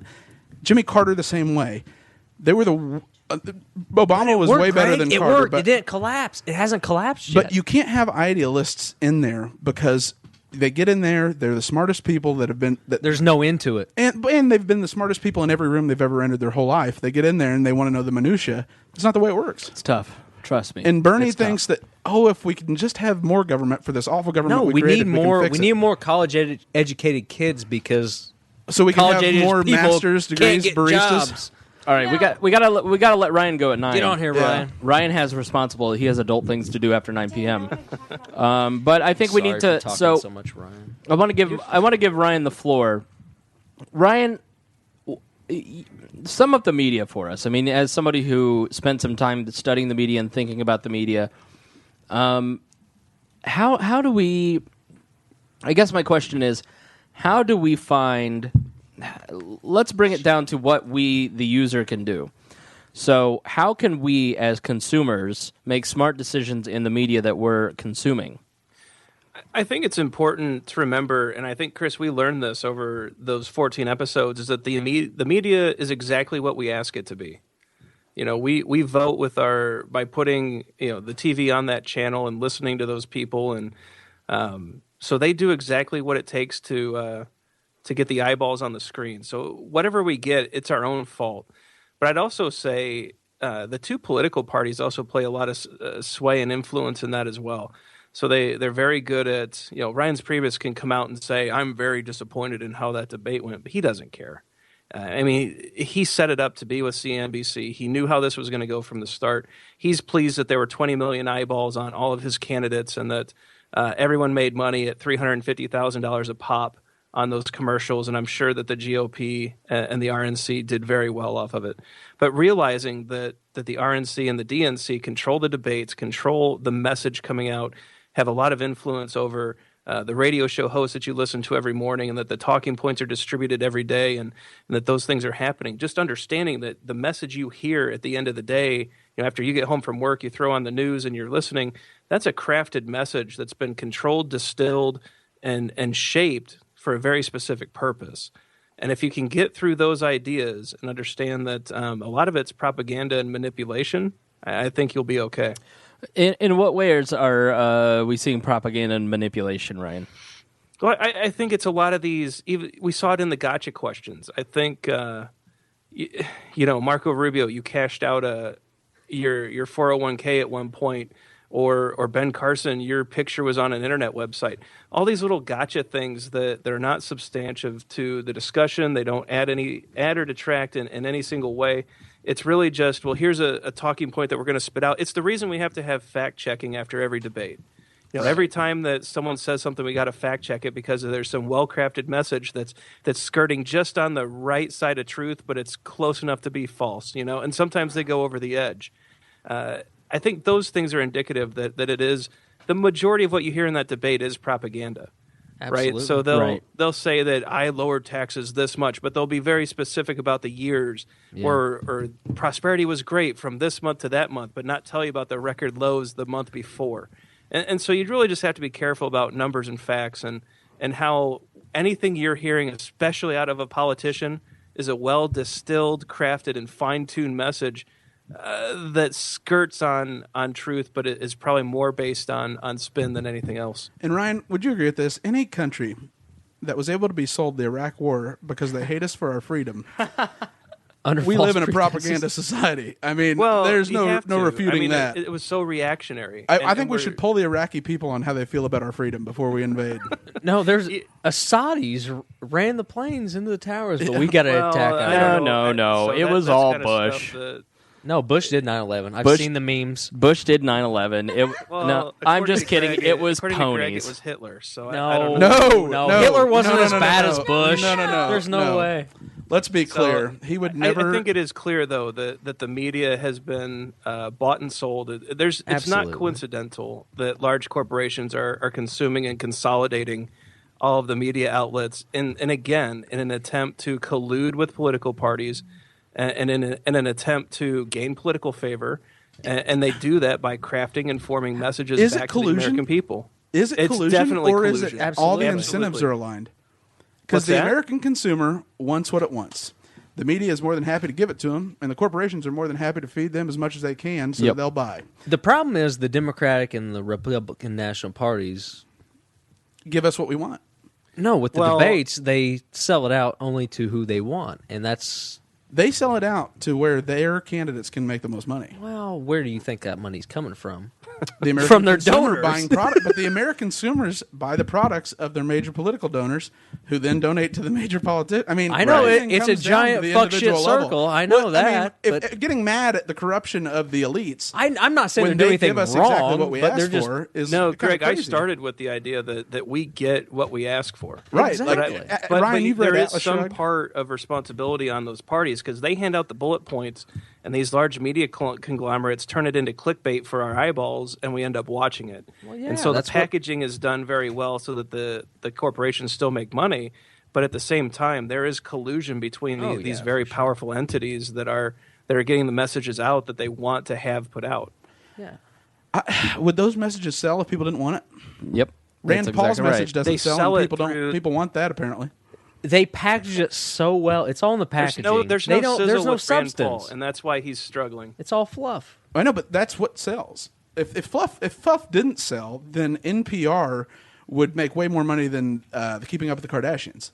Right. Well, think about what Rand Paul does to Nobody a cares about CNBC type a channel, which is highly tied to Wall Street, right? Right, So it's not supposedly. coincidental that he got 6 minutes, and which was the lowest amount of time by a candidate. He did get the toughest If question, he's in too. office, he destroys the very foundation by which CNBC makes money, and what I mean by that is Wall Street. Yeah. He tears them apart. Right. Yeah, but he missed an enormous, all of them missed an enormous moment last night where they're on CNBC, they're dealing with economic issues.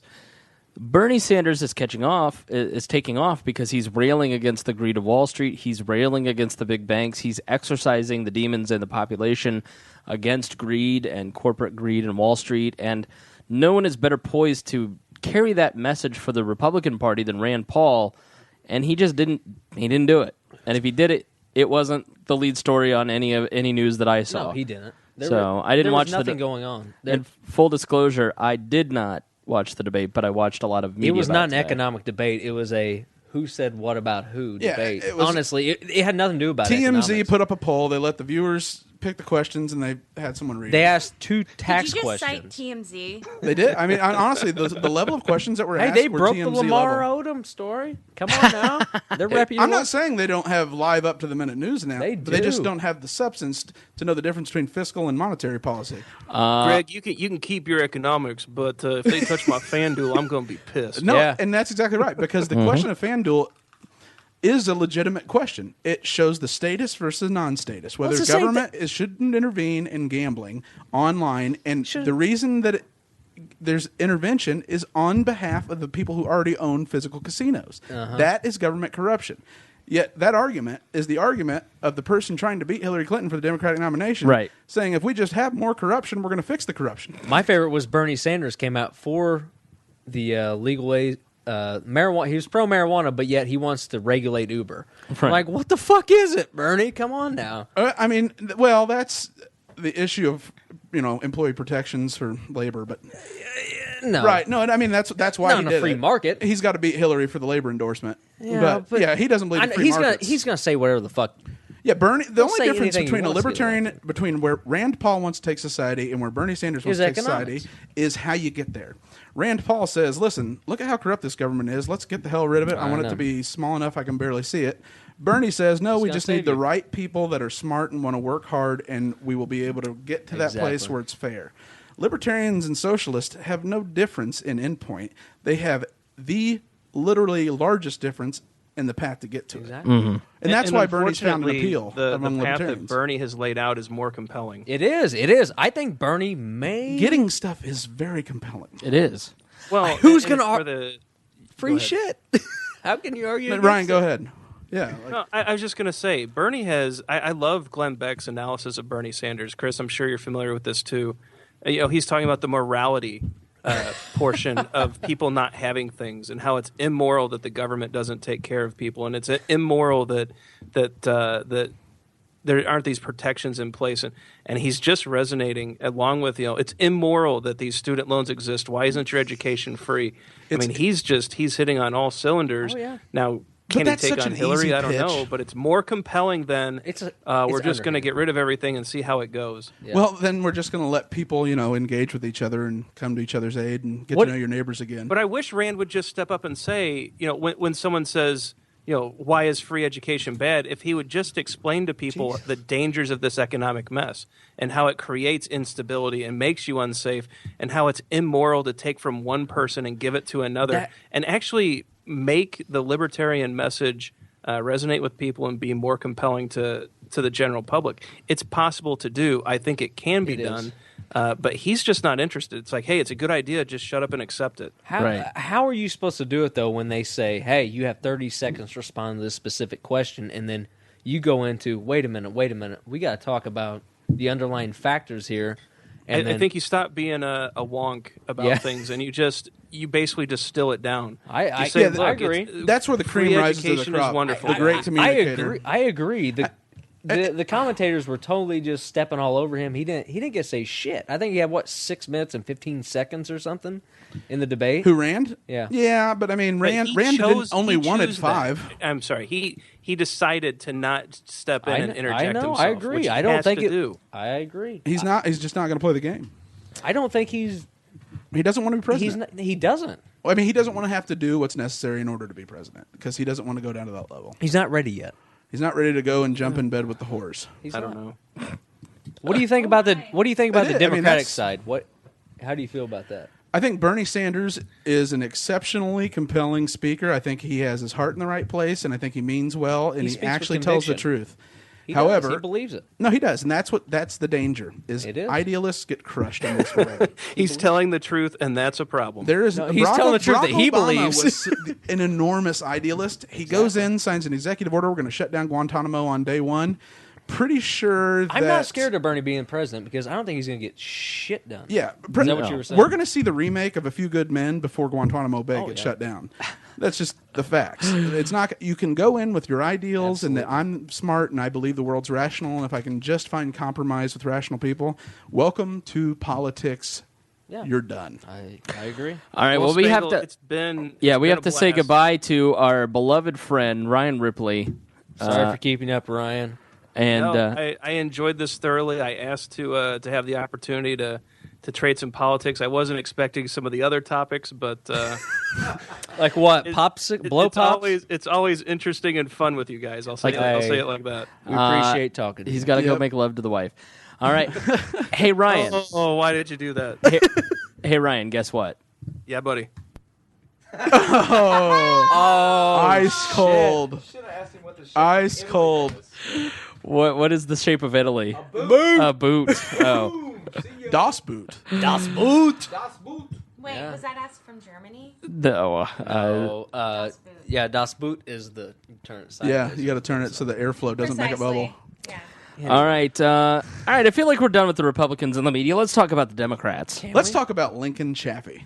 Yes. Is he still in it? Is he gone? No, he He dropped out. All right, good. Former Republican Senator Lincoln Chaffee from the first family of Rhode Island. Yes. Right.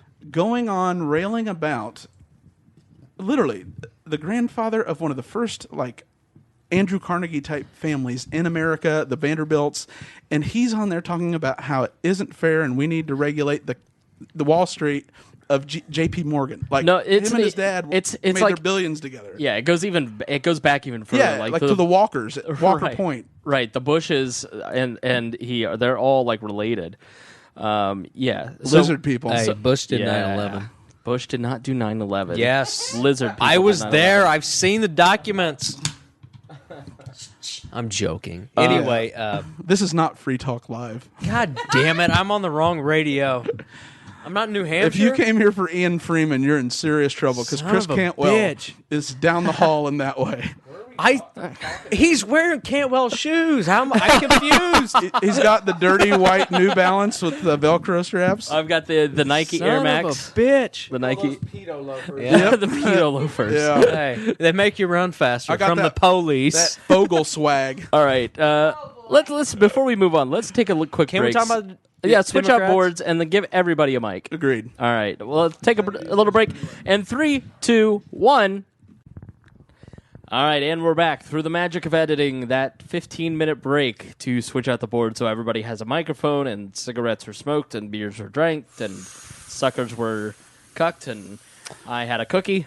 So What did you say the suckers were? Suckers were cucked. He came over here and he stole one of my suckers. Hashtag cuck life, baby. bro. I think I broke my teeth on one of them. I didn't steal it. Bernie Sanders redistributed to my mouth. Shut up. and the beer's starting to kick in, by the way, Yeah. listeners. So this side of the table's having a good podcast. Good time. YOLO, bro. YOLO. And Aaron, after an hour and a half, is still periscoping. Yes, sir. How many Saudis have watched?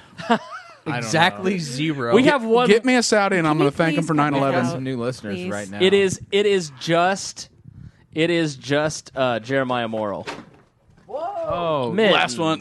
I'm pretty sure that your cat just broke something. Just because it's National Cat Day, Mittens, does not mean that you can destroy You things. should download these in iBooks. Okay.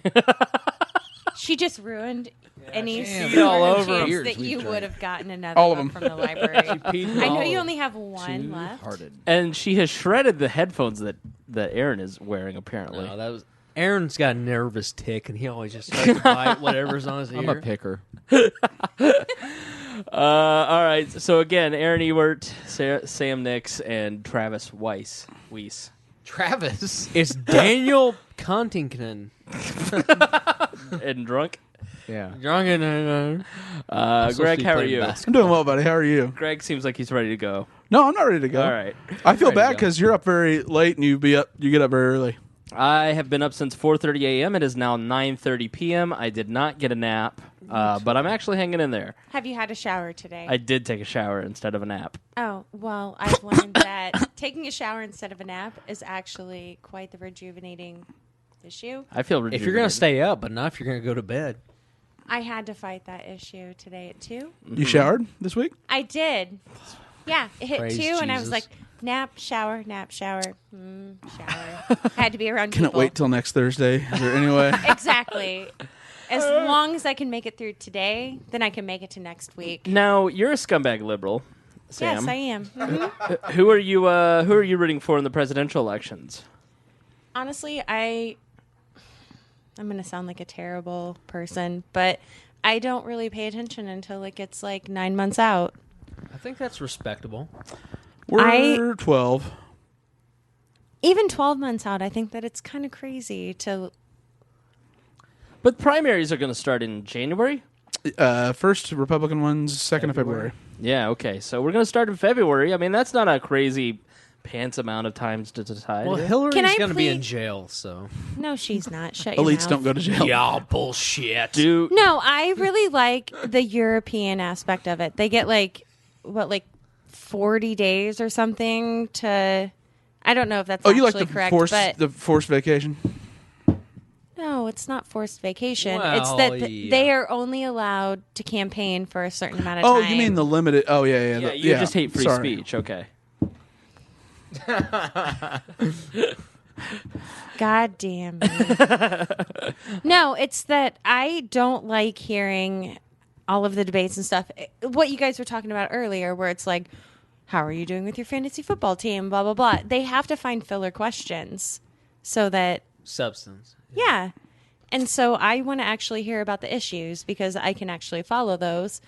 And if they're not talking about that, then I don't even want to follow the debates. True. And so, you know, I would count myself as a liberal, but I still want to know what the Republicans are saying in their debates because I used to live in California where in the primaries, when you registered as an independent, you could vote.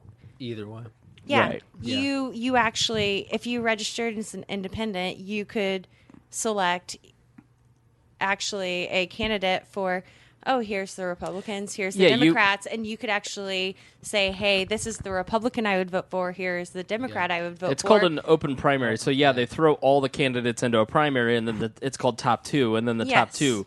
But the problem with that is you end up with the two best finance candidates instead of the Libertarian being on the ballot, the Socialist being on the ballot. With 5 choices on the fall ballot, you end up with 2. Don't you I all think a lot of also the end- issue with that, though, is that there's so many people talking so loudly and have so much money that they can just force their voice on everyone. When if we would actually like condense the amount of time that people could talk. But don't you think that that would have the opposite effect where people would start spending even more money in a concentrated amount of time? You're right. They're definitely money plays a strategy. I mean, that's why Scott Walker's out. I mean, he just ran out of cash. And that's why Donald Trump has been so destructive to this field is it didn't work out like the way that people have been planning for 4 years. That's why Jeb's cucked. But Yeah. if you were only allowed a certain amount of time, I understand that, you know, more money would override the less money. But, you know, people that don't have the amount of capital to actually campaign over 2 years, then they would actually be a presence when it comes close to voting time. It comes down to personal responsibility and informing yourself and actually doing the research. Is honestly what it comes down to. There's It's not a nothing- there- passive there's experience. there's no other way. You don't. Someone doesn't get elected because they're, I don't know, the most popular. I have a question, though. They don't? So if we They were... shouldn't. That's not the way Ask it should Al Gore. work. Right. If we were 8 months out from voting, Mm-hmm. and that's when everybody joined the race, and, you know, we're in the same year that's when you vote, and everybody joined the race at the same time, But it's do not you like think more people would be interested in knowing what was going on instead of No one 2 in years America out? is interested anyway. I think it'd Don't be say no so one. like That's a that's an freaking it's an ideal generalization. fit. Like so that's a I'm you're right. sorry, No, you're I'm correct. a utopian liberal. You're not a utopian. No, I'm not. 'cause I'm not it's criticizing you. A rational Huge thing. I'm really minority. not criticizing you at all because I get the sentiment you mean, and let's limit the exposure to all this madness, and then that way we won't have to experience hopefully people like Trump, and we get just discussions on substance. The problem is there's no way of actually stopping these people from showing up in the rest of the media and dominating the news cycle anyway. Donald Trump didn't have to announce that he was running for president to get media exposure. He had to call Rosie O'Donnell a fat pig. Yeah. I mean, he will dominate the news cycle because he chooses to. And so, yes, I get that sentiment. Let's end the madness, but there's no way you can use laws, force, controlling what people have exposure to in order to do that. Is the problem that we elect people instead of an I- idea? Let me go back to the ahead. idea of the top 2 and the condensed time frame. I mean, from a purely philosophical argument, it it limits free speech, and so that's why I wouldn't be in favor of it. Secondly, I don't know that it would completely work based alone on Schwarzenegger's victory in the recall election of Gray Davis. I think you mean the gubernator. The gubernator. He was my gubernator. Yeah, and so you weren't out there when he won Davis? the Yeah. He was gubernatorial against election, Davis. did you? He was my gubernator. Right, but at the very beginning, were you there for the recall? No, not at the beginning, but he was my gubernator. So there was 100 different candidates that were running for this office, and he and Ariana Huffington and Mary Carey, the porn star, all ran in the short, condensed time Mary frame. Carey or Harry Carey? Mary Carey, the porn Okay, star. thank you for clarifying. And so Schwarzenegger rose to the top because he was the one with the most name ID. And so because you had this limited amount of time to raise money, the reason people raise money in politics is to raise name ID. And so if you condense the time frame, we're assigning ourselves the person who's going to get most recognition. the most name recognition. So Bernie's not possible in a condensed short race. neither is a Ron Paul. No. So Are you sure? Positive. The What other libertarian is. The other part of it, too, is the long time frame is a vetting process. It shows us the viability of certain candidates. And as much as we don't like the blood in the water sharks mentality of the media, it does do a good job of weeding out the people who can't manage a campaign and therefore can't manage a country. But I think that the long time frame also weeds out people that don't have the capital, that haven't been able to raise it, but also have really good ideas. Sure. Well, you got to have it's not either or. I mean, you have to be able to do both. You got to have good ideas that are compelling to individuals, and you have to be able to sell it. Rand Paul, perfect example, can't sell it.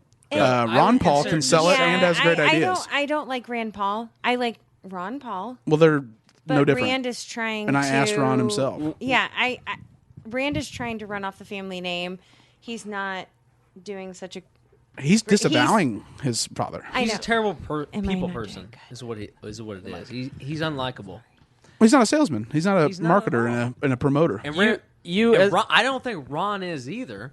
Ron just got up and spoke the goddamn truth and stuck with it Ron has endearing He qualities was like, that make "Free you want to root for him. bananas." because he voted against everything that was terrible. Hey, he's a and he cranky never old voted for man. anything. He's cute, funny. I know, But I'd that's hit what it. crazy Rand's old running off man. of. Why do you not like Rand Paul, but you like Ron Paul as somebody who is a liberal? So after a long period of time, I knew what Ron Paul stood for. Mm-hmm. I mean, I've seen the bad lip reading stuff where he's like free bananas and just being kind of crazy. That's my favorite. But I understood his politics. free everything. You know, but Rand Paul, I've seen enough. Almost, I don't want to be cliched, but Can you almost name a policy? And I'm not trying flip-flopping. to beat you up. He was more conservative about stuff earlier. If you're referring to like marriage, like his yeah, thoughts I that. have a huge issue about the social. Well, he doesn't think the aspect. government should be involved in marriage at all. Does that bug his you? problem is that the government when? is involved in any Forever. marriage. He's an anarcho-capitalist. Yeah. Has been What since he are was his born. stances on He wants to end mandatory minimums for drugs. not social aspects? What's his stance on the financial aspect? 14% flat tax period, and then I don't like that. Why? It's a regressive I tax, right? don't like flat tax It's Why? regressive. because I don't think that every single person should have to pay 14%. Is that not fair though? Ron No. Paul doesn't like a flat tax. How is it not fair if everyone has to pay the exact same amount? You realize 14% of $1 is 14% of... Here's the theory behind it. When you don't pay for something, you don't I value can't it. talk anymore. About The this problem 'cause I'll the problem get with it angry. is... no, I'm no. done. Hey, No, you don't. I'm going to disagree with you because I think it should not be based upon income or whatever else. I think it should be based upon consumption. Would that not be more... Why would you want to? I think a one. consumption tax is regressive though because it. Oh, it's, You yeah. can pay 14% tax on anything, but you know that when you have more money, you're going to buy more things than somebody who is spending Not their entire necessarily. paycheck on something. So when you pay 14% as somebody making $1 million, you're going to spend more money because you have more liquid assets Well, did to they not spend on earn these that? things. And so when you're somebody that's like barely meeting the minimums, if you pay a 14% flat tax, you're still paying your rent. You're still Right, and that's why he paying for exempted basics. people up to their first 50,000 in income, so they wouldn't pay any tax. Yeah. The problem is Personal that or Personal. marriage. You would not. And anyone as a couple up to 75 and as an individual up to 50 would pay no federal income tax. when it comes to tax, Then who's going to pay for the roads then at that point? Those are why, state. Nope. Who's paying the state Federal taxes? gas tax. But I mean, those are your don't state. realize not Rand Paul Not can't. enough. Rand Paul Then can't we say. need to raise the gas tax. Hold on. Let's let Tyler hop in here. I literally got into an argument about this on the internet the other day, and someone was like, let's just raise the tax of the rich. And I'm like, okay, what do you want to do? I was like, let's just liquidate everything the rich own. The top 400 people in America. Do you realize they own $2.1 trillion? How much is that going to pay over the next 10 years? That's going to pay... The interest It's on what not we owe. even going to pay for the Social Security, Medicare. It's not even going to pay for that Right. in 1 year. Right. If you liquidate everything that they own. So this entire idea that, the wealthy are going to pay, we'll just tax them more. What was the? Let me find the meme that I posted up of Taylor It's Swift. Is that a completely meme or a retarded. meme? On the Nobody meme. realizes how I much believe we it's called a spend. meme, Chris. Trillions of dollars. Nobody knows how much $1 trillion fucking dollars is what's retarded. Watch It your is- language. it's honestly retarded. So- I'll say retarded as much as I want. Heritage. Watch your language. Heritage put out a meme. Wait, you're citing the Heritage Foundation? That's right. You can Don't- cite the How you long- can cite the tax No. foundation. Hold on, liberal. Cite Talk to the anything hand. you want. How long would it take Taylor Swift to pay off our debt? Forbes estimates that Taylor Swift earned around $80 million in 2015 and performed 55 concerts. She would have to perform every day of 3 years to pay for 1 day of interest that accrued on our debt. There's a huge difference between $1 trillion and $1 billion. Do you realize $1 trillion is 100,000 billion dollars? It's fucking retarded how much money that is. Watch your language. I don't give a fuck. It's stupid. Watch your language. People don't realize how much fucking money that they're like, oh, we can Watch afford your it. language. All right, You let's, realize the government has no money except for what they tax you. all right, everybody, let's take a deep breath. Let's calm. No, I'm let's- not going to because calm this pisses down. me off when people get into Let's- simple. Let's center our Mathematics. chakras. Okay, let's center our chakras. Do we need a Larabar? I will take you for a ride in the Subaru. Calm you down. Let's go. It's time And- for some downward dogs. Yeah. Yes. Everybody needs to get into the warrior pose. Now, Joe Biden, Greg. Uh-huh. Joe Biden. I like Joe. We haven't talked about it, but Joe decided not to run for president. I was sure he was going to jump in. Yeah, I think if Hillary had had a worse debate, because she really stood out and looked like she was capable of handling the crisis and the issues with Benghazi, he would have got in. But the biggest problem is Hillary has 1/5 of the delegates already pledged without primaries, and the donor network's the exact same. Right. May I step in here? Sure. I never thought that Biden would have run because, honestly, between how he's been the vice president and he's kind of been the joke. I know, and that's the funny thing is that Joe Biden getting into the race was going to look like the elder statesman of the race before he got in. It's because he's liked on both sides. all Right. vice presidents He are is- like that, though. yeah. Right? Correct? No. They're all No. made It used to be the No, vetting no. process to be president. Al Gore. But honestly, Yeah, I but think he that made he up would have been the internet. like he would have been the joke. It was like, hey, He's a sharp dude. champ, I'm gonna. He was the one that was like, this is a big fucking deal. I think It Biden was. I think Biden would be their best bet. Honestly, President I don't- Obama didn't pass any major legislation once he cashed in his cards. Yeah. He was the entire Senate broker. Yep. And then when Rahm ran for mayor of Chicago, that ended the like Frank Underwoodian nature of the Obama organization, where he could buy. I mean, As far Rahm Emanuel as sent a you dead know. fish. Oh yeah, And so He did. I mean, he literally sent a dead fish. I he haven't sent heard a that story. figurehead. Yeah. Figurehead is what he He said. sent a dead fish and said, "You guys are done." To who? You'll have to look up. Sorry, it was a mom. Democrat. It was a Southern Democrat that tried to break rank. Oh, wow. I mean, Rahm Emanuel is the godfather for a reason, and Chicago Joe politics Biden. right Joe there. Biden's honestly, I'd argue, like Bernie, except he's more blue collar and not white northeastern liberal. He's more believable. He's just to that. white. He's The more average likable. He's Joe He's a Sixpack. likable person. I mean, Yes. his memes are him washing I his would- Camaro shirtless. Like, there's a very middle America No, appeal. I have Or an kissing actual. your wife's neck. Yeah. One at a time, I actually have a koozie with him where it's like this, and it says "Cheers, champ" on it, and I would totally have a beer with him. I would Yeah. have a beer with. I would have a beer with Biden. He'd be the only one in this race I would want to. other than I'd have a maybe beer with Trump. Bernie. I don't want Hillary to be Ugh. president, but unfortunately, Bernie drinks wine spritzers. But I would again, have a we're- beer with Hillary, But and see, then get really confused. why Again, I'm the there. conversation that we're having around this table has devolved into who do you like the most as a person? No, who but would Right. you get a beer with? Let's get down Welcome to to the nitty-gritty. American What policy politics. wise? On Joe, No, as far as on the Democrat side. what policy? They would. This is where there's overlap with Trump. Is making sure the trade agreements don't screw the American worker. This is where it comes in the same party. Right, pretty and much, then- which me and you've talked about Right, lots. and that's but the question is, like with Bernie Sanders, Bernie has a strong appeal because he has the Ron Paul quality of he's cute and Well, It's the underground. I'm gonna say what you guys want, but I may be able to. He I'm gonna believes it, though. promise that he. No, he completely does. Yeah. He's a completely honest candidate. You cannot knock him for that. But he's wrong. But here's the thing: we all like to say he's wrong, like especially libertarians. But he's gonna get elected. Like he could get elected.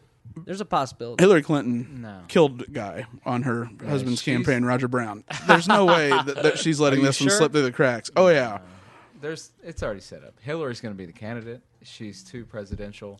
she did so well in the last debate. Yeah. I mean, that's Okay, I don't like her politics, but let's be honest. She's the most presidential person running for president. if you hammer Hillary on Benghazi, What? then you had a shot at drawing blood and showing her as not capable of handling a crisis. But Bernie instead went the opposite. He said America's sick of hearing about these emails and scandals, agree. and he's never going to beat her on mass appeal. I'm ready for Are oligarchy. you sure? Positive.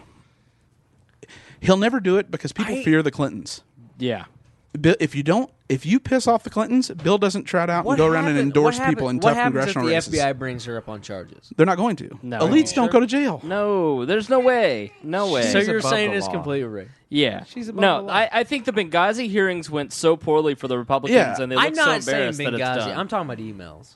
No, it's all the same It's all. thing. It's all the same. It's all the It doesn't same. matter. It's No, it matters, but I it mean, to absolutely me, matters. But to- people don't know that it does. right. I mean, it's completely two-faced. I agree with you. I'm just trying to play devil's advocate over here. No, don't- I agree. I just don't think so. Like, I it's like agree. I Ron think- Paul in Iowa. Ron Paul places third within 3% of the vote. Ron Oh, Paul and looks they- viable, but and at the they end of the change day, they're going to change the rules Yeah. in order to prevent that ever from happening. They had their candidate Because and that's who Bernie they Sanders is not a Democrat. want.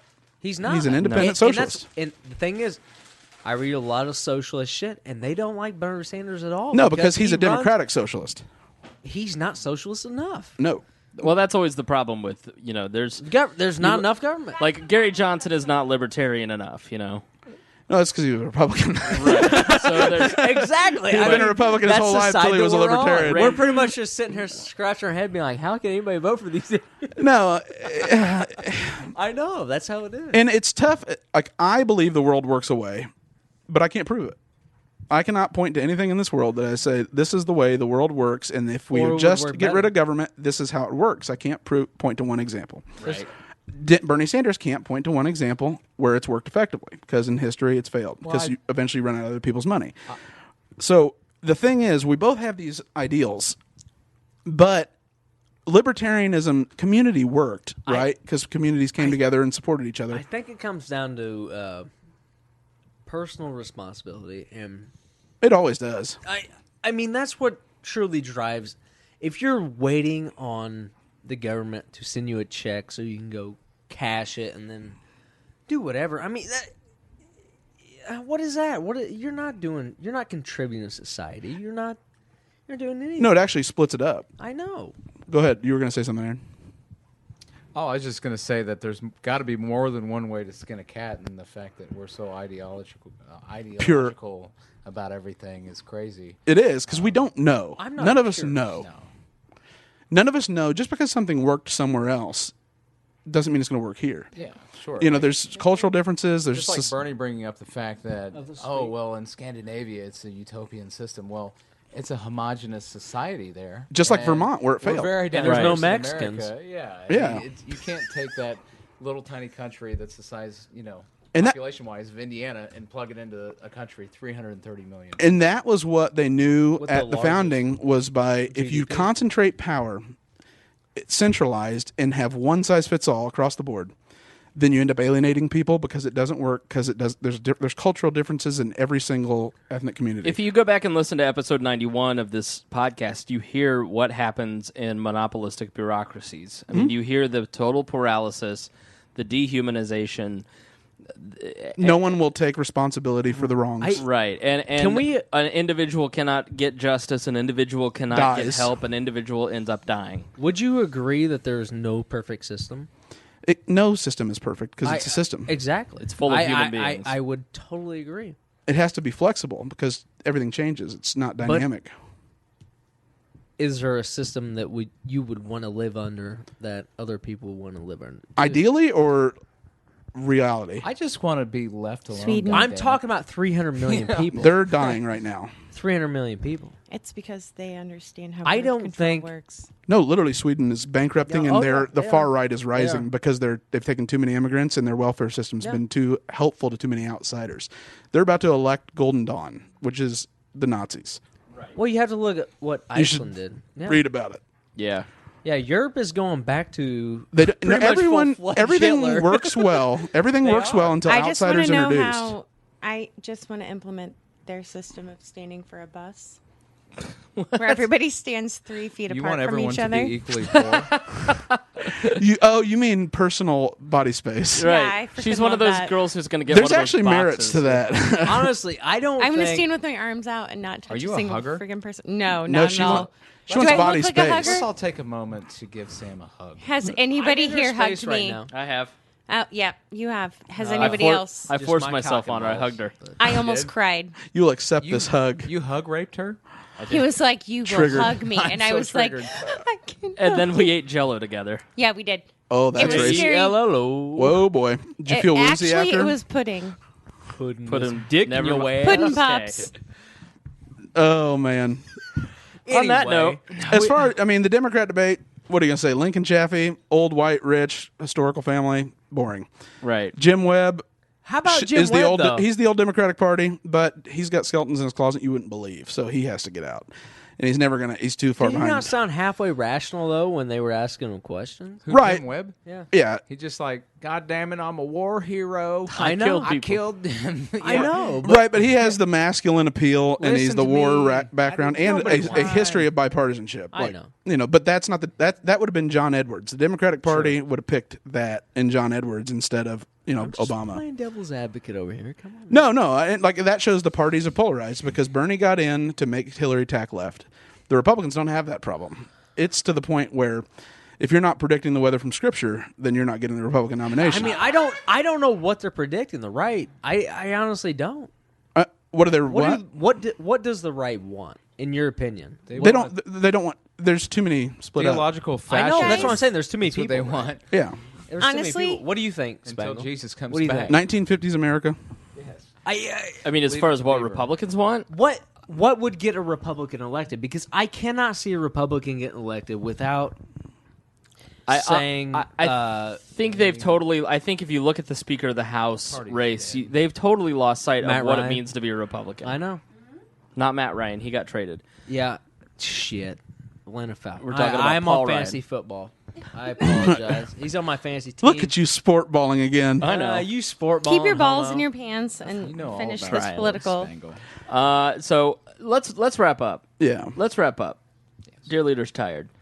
Okay, so here's what we do. At the end of the show, we go around. Anything you'd like to say, anything you'd like to self-promote, maybe your Periscope is hot, it's on fire, you want to get all the people watching burning. It burned a hole in this half of the table. So This has digressed this way is your too far. soapbox where you get to say whatever you like. Greg will go first. Can I go last? I want to look something up, if that's all right. Aaron, Please do. anything that you'd like to say, promote, tell the people I what's love on your my mind. kids. You guys put me on the spot. Yeah, I'd like to first say that I love my kids and my wife, and that everything that Spangle said was libelous and false at the beginning of this podcast.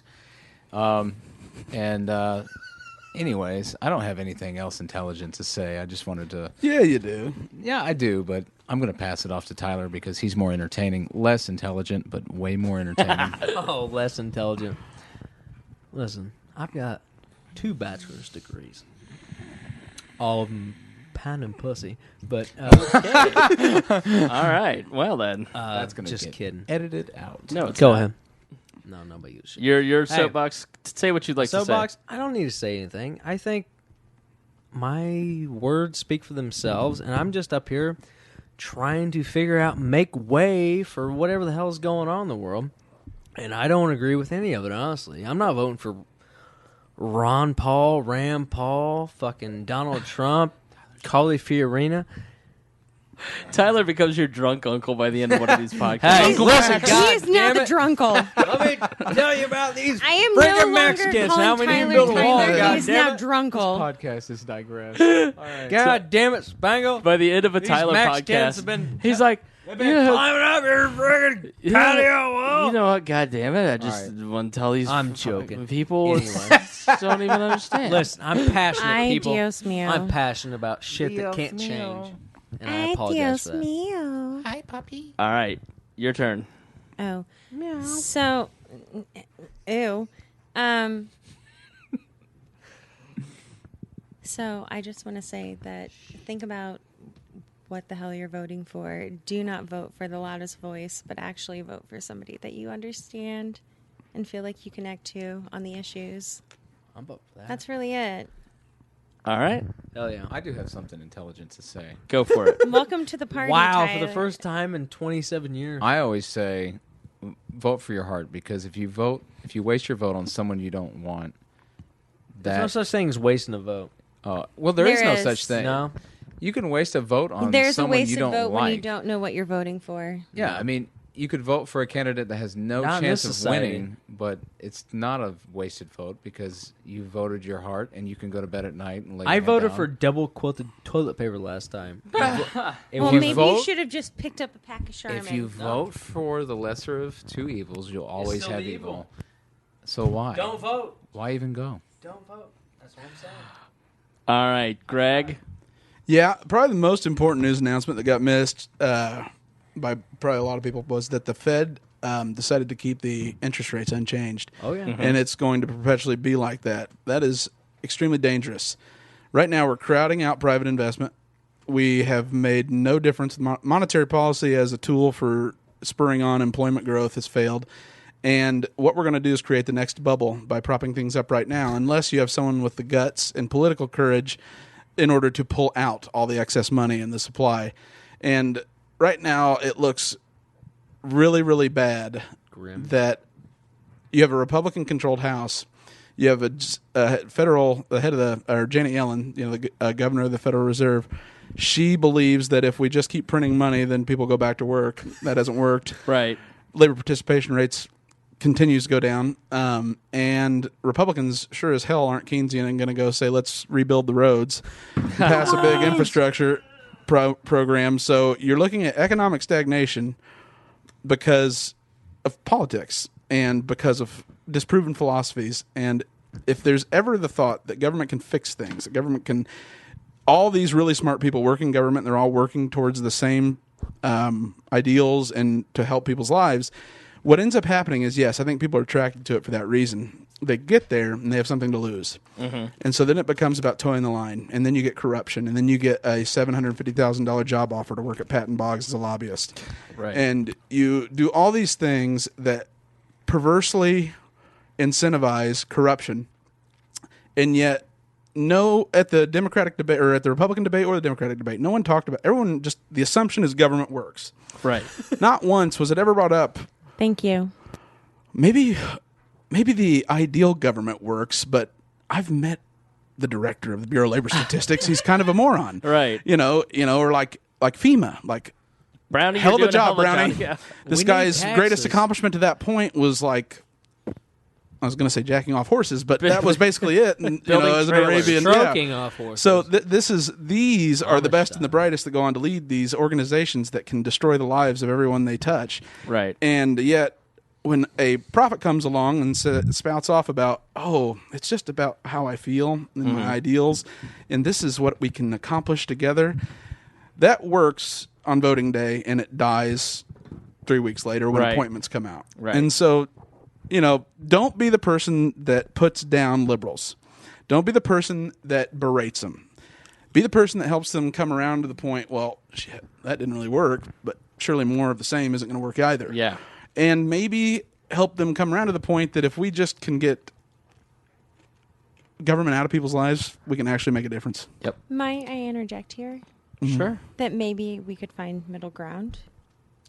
And that, If you want to do it, here's your local shoot. ground. If you want to do I'm it, sorry, I'm trying to speak logic no, in no, you're politics. fine. Paul Ryan I'm talks saying about that the today. logic is this, We or didn't the talk middle about ground is, I think you should have every right at the community level to build any kind of program, social program, community program you want. Right. As long as Yep. the community pays for it. There is no No reason, one outside that does. because there's no one smart enough or qualified enough to be the head of Medicare, Health and Human Services Then your that's own never community. been to Plainfield, Indiana, that's never been to Topeka, Kansas, that says this is what works, do it. Right. And so, unless you flip the model, It's got to be localized. yeah, decentralized taxation. completely. Yeah, decentralized. And that's Absolutely. that's at the core of self-governance. Yeah, I mean, you can't actually make one law that will work amongst all 50 states because, every because- single community is different. Exactly. and that's what we're why founded you don't on. need. You let 50 Welcome to Stop making my liberal self a libertarian. Welcome I to hate you libertarianism. all. You're not liberal. You just don't think one step farther. Does anyone believe Paul Ryan when he said he was going to restore No way. rationale, Restore the and fourth? logic to? How about CISPA? Did he speak out of his ass? He's been elected since he's 28, so I guarantee he's got secrets on a bunch of people that he's going to be able to buy votes. Yeah, he I blows think he'll be tons able of to- dudes. That's what drag you some want. You want people Frank across the Underwood. Dear leader, dear Yes. leader, what's your final input on this? My final input on this show is that this has been a fun show. This has been a nice show. This has been a periscoped show. Hopefully, It's been a digression of a show. We've seen several people here descend into drunken stupors. no. Hopefully, we get jokes and we get reality in the same. podcast. Is that That's- possible? Is Tyler- that possible? I love drunk Tyler. I'm not Tyler, drunk. shut God up. damn it! Give me another beer. They're all gone. All right, thank you for joining us here on this episode beers are? of We Are Libertarians. As The last time I always. come back. Here we go. That's it. Daddy likes that. All right. Thank you for joining us here on We Are Libertarians. I am your host, Chris Spangle. My other host joining me is Greg Lenz, and periscoping. Thank you, Aaron Ewert. You can see So him. brave. So brave. Bravely periscoping all night All right. Thank you for joining us. And as always, we promise. to do better next time. Hey, this is Chris. This is Greg, We're here joined by our very first advertiser. We have Jason Stapleton. the Jason Stapleton. He is a true professional. If you go to jasonstapleton.com and you look at his podcast, it's amazing. Jason, it's a pleasure to have you as a sponsor of the podcast. We encourage all of our listeners to go and listen to your show. Tell us a little bit about what you do over at jasonstapleton.com. Well, thank you very much for having me, because I paid you. Yeah. No, we would have had you on anyway. I've been wanting No, to I do know. this for a Chris and I while. have been Chris and I have been talking for a long time. So, and no, I've been a very big fan of your show for a long time too.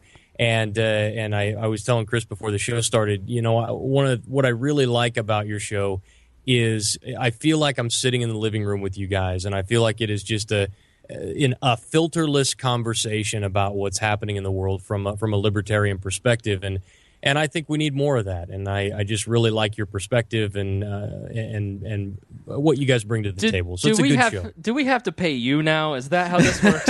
No, that's you get that one for free. All right, thanks, buddy. Jason, tell us about the show. What do? You broadcast every single day. That must be grueling. So we do the show. So I do the show 5 days a week, and what we try and do is we try and take what's happening in the news every day and approach it from a libertarian angle. And I try and show how using a libertarian mentality or libertarian approach to the problem will create more wealth, more prosperity, more opportunity for more people than any other possible, structure. And so that's what we try and do every day. And I have a very condensed timeline because I own a couple of other businesses. This is a side business that I'm trying to turn into a primary business. And that's a slow process. But we've been at it for almost a year now. And it's growing. So I'm very happy with the progress, and people who are coming are saying great things about it. And if any of your listeners want to head on over there and check it out, you can download it on iTunes. You can go to YouTube and catch the video version. You can watch it live streaming from our studio if you go to jasonstapleton.com. However you want to do it. It doesn't matter. I'll tell you what, you have the most impressive video. It is so beautiful. And I do video and audio broadcasting and video encoding, and you have the prettiest studio, the prettiest stream. I love the look of your show. It's beautiful. Thank you very much. A lot of people say that it was a very expensive process, but one I wanted to do. I have a belief that a message, you create a lot more message visually when people can see you. And I built several other businesses using video. And I wanted to do the same thing with this podcast, but far more people listen to the audio version than go and watch the video version. But just getting another media form out there and having the space. One of the things I want to do with the studio is have people come in and sit down and do sit-down interviews with folks. We've been discussing with at least one of the potential libertarian candidates about having a debate at the studio and bringing both of them in to do a head-to-head debate. So a lot of that stuff is stuff we want to use that studio for. But yeah, it's been a work in progress for about a year now. Well, it is beautiful, and he is being humble, asking you to politely go download the Jason Stapleton Show in iTunes. I, as dear leader, am commanding you. A fatwa. This is a commandment from the We Are Libertarians crew to go and download the Jason Stapleton Show. Go to jasonstapleton.com. View the video. There's a lot of different ways to engage with Jason. I think you will, if you're a fan of this show, you will definitely like his show. And Jason, thank you for joining us here on We Are Libertarians.